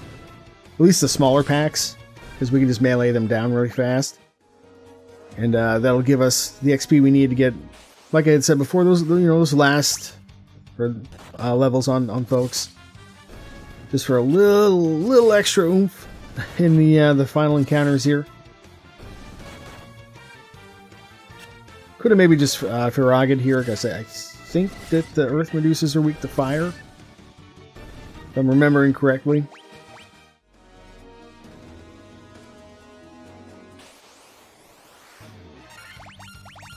Earth Elementals, on the other hand, we don't want any part of. Yeah, not worth our time.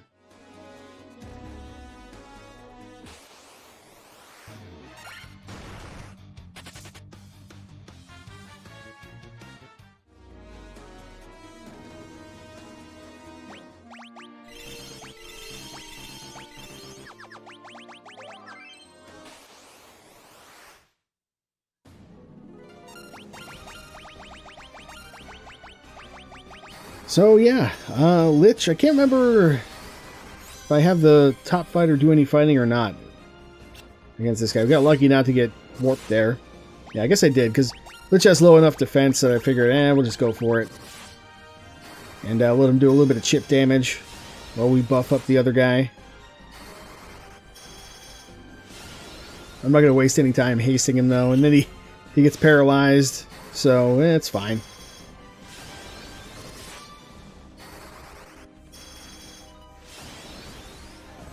Ooh, that's not what you want to see.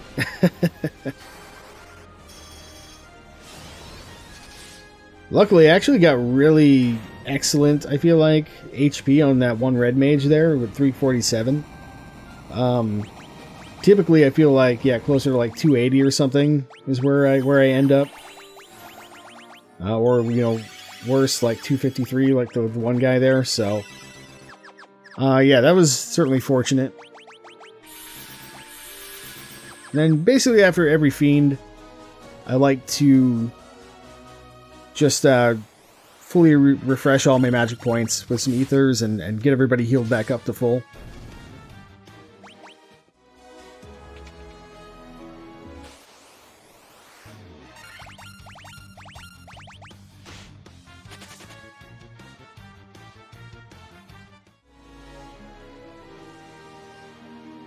Went a little bit too far again.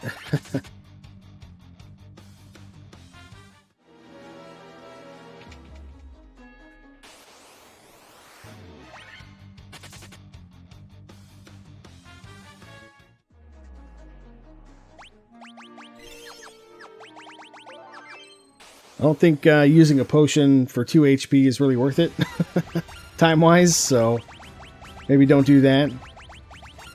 And yeah, starting at carry 2 here, I guess I decided to at least do one usage of the power bonk to kind of just jumpstart my damage dealer's offense.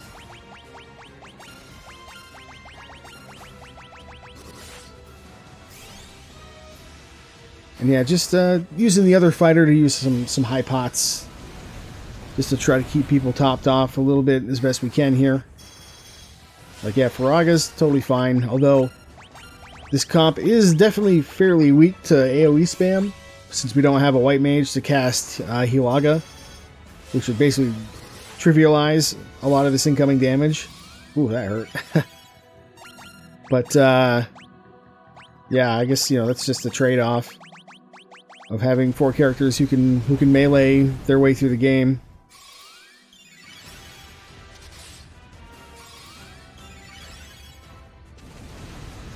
Yeah, I feel like we have enough tempers, so we're just spamming heals now. There we go. Lost a bit of time on that one. That's just, to some extent, probably just, you know, random encounter variance, that kind of thing. You know, a little dangerously low on the old Phoenix Downs, though. Should have bought more. I had the money. There's no reason to ever be low on resources at this point in the game.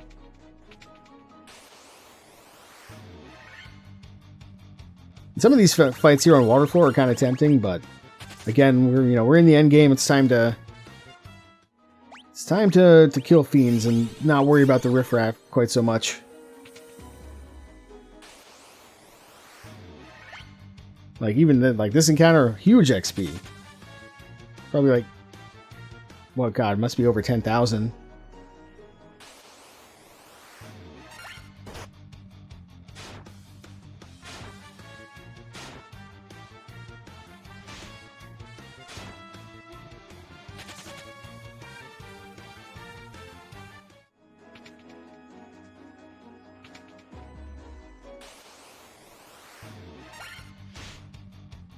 That's a ton of XP too.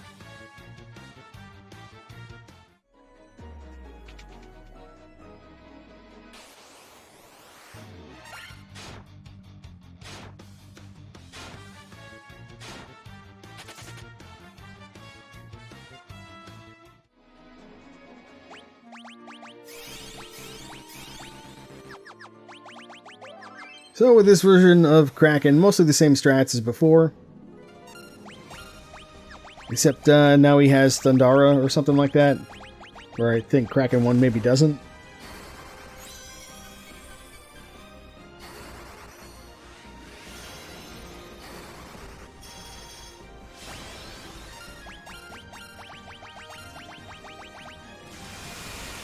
There it is.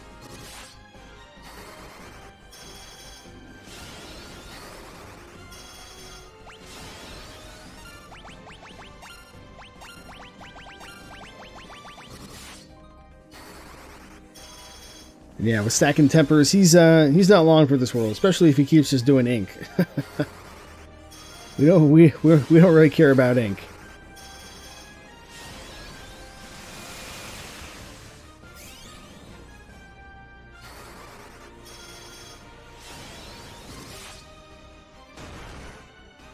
And he should be just about out of here, I think. One more round, maybe?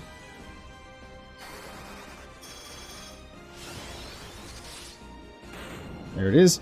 I do actually, I wonder if spamming strength tonics instead of tempers might be faster. Because you get less attack, but the animation is a lot quicker. So I don't know, I guess that's something to try out as a potential optimization.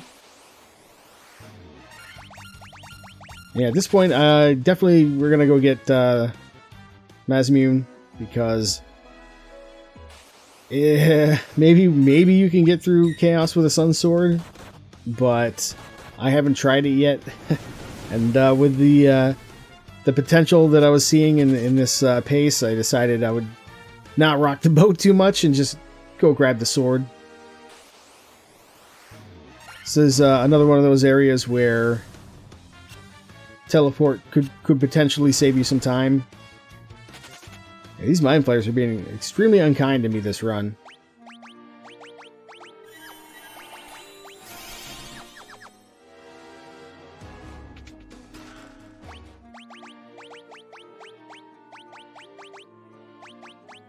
There's really also probably not any reason to change out people's weapons at this point. Like, none of these characters are going to swing at anything, because if they are swinging, we're probably screwed anyway. So you might as well maybe just save yourself the menuing time and not even worry about it. With the exception of whoever's wielding the Mazmune.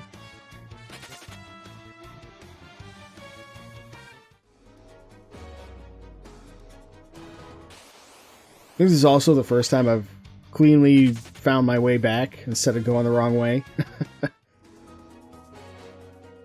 Usually end up getting stuck in that little nook just to the south of us now.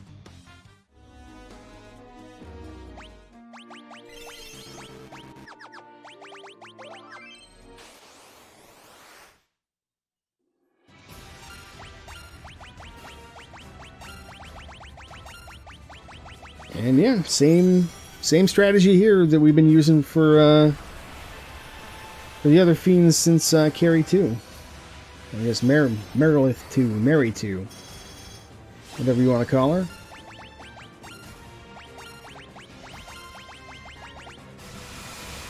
That stings a bit.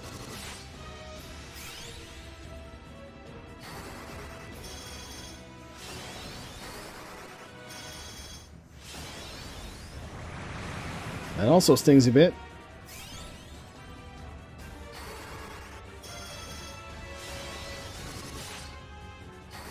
But now we're getting somewhere. We're doing good damage.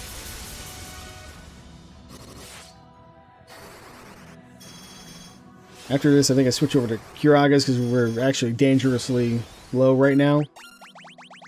Yeah, and we got enough tempers.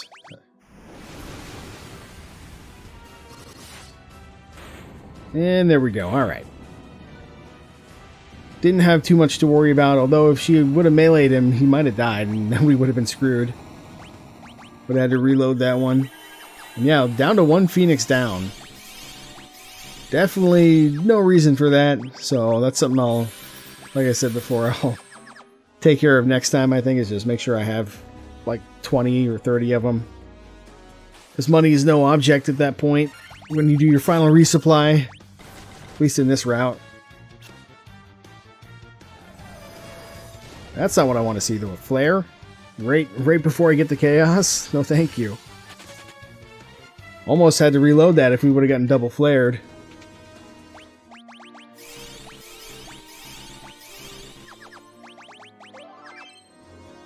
Here we go, the Chaos Slot Machine. The one final part of the game that's going to decide whether or not you get a PB or if you eat shit. and get nothing.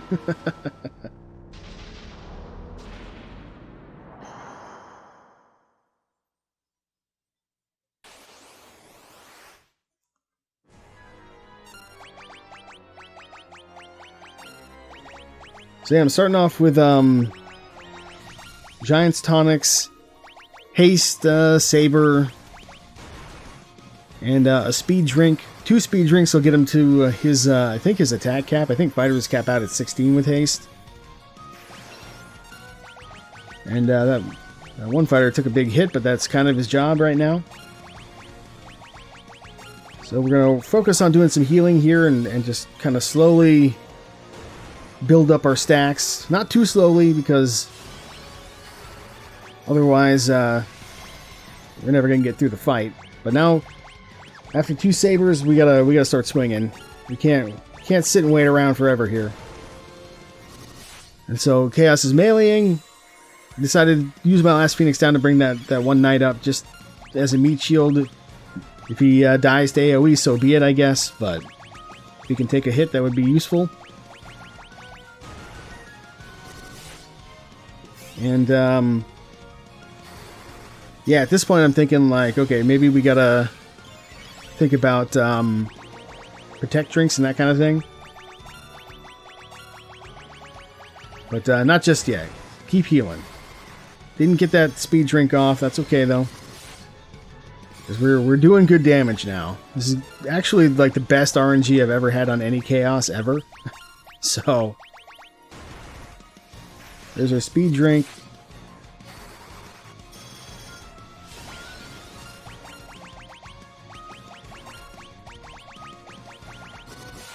And there we go. There's our protect drink. Now the AoE's starting to come out, but it's pretty mild AoE, so we're feeling pretty good about this. Protect drink doing a good job, making a difference here. I think I only bought 2, so and I didn't buy the protect spell, so that's all we're gonna get. Figure I better start using elixirs and that kind of thing. But yeah, thankfully, it just seems like we're not getting AoE'd to death, which is the one major weakness of this party comp's endgame. Is just like Cyclone, Tsunami, Blizzaga, just without enough time in between to recover.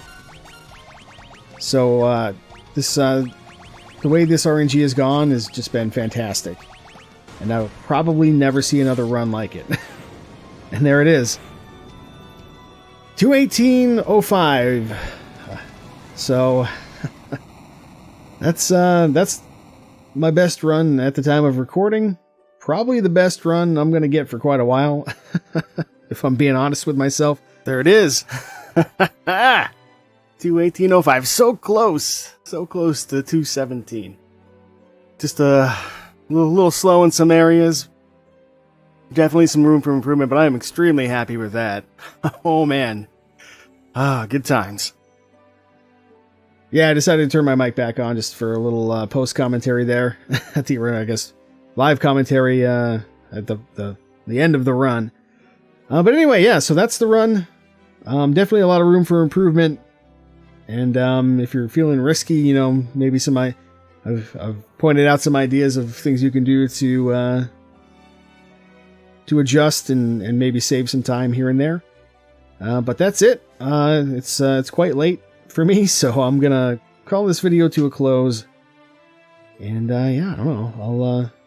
I'll see you next time, I guess. I recorded this one locally, but I do sometimes live stream over on twitch.tv. There'll be a link to it to the channel somewhere. You can check that out if you'd like. But anyway, yeah, like I said, I'll see y'all next time.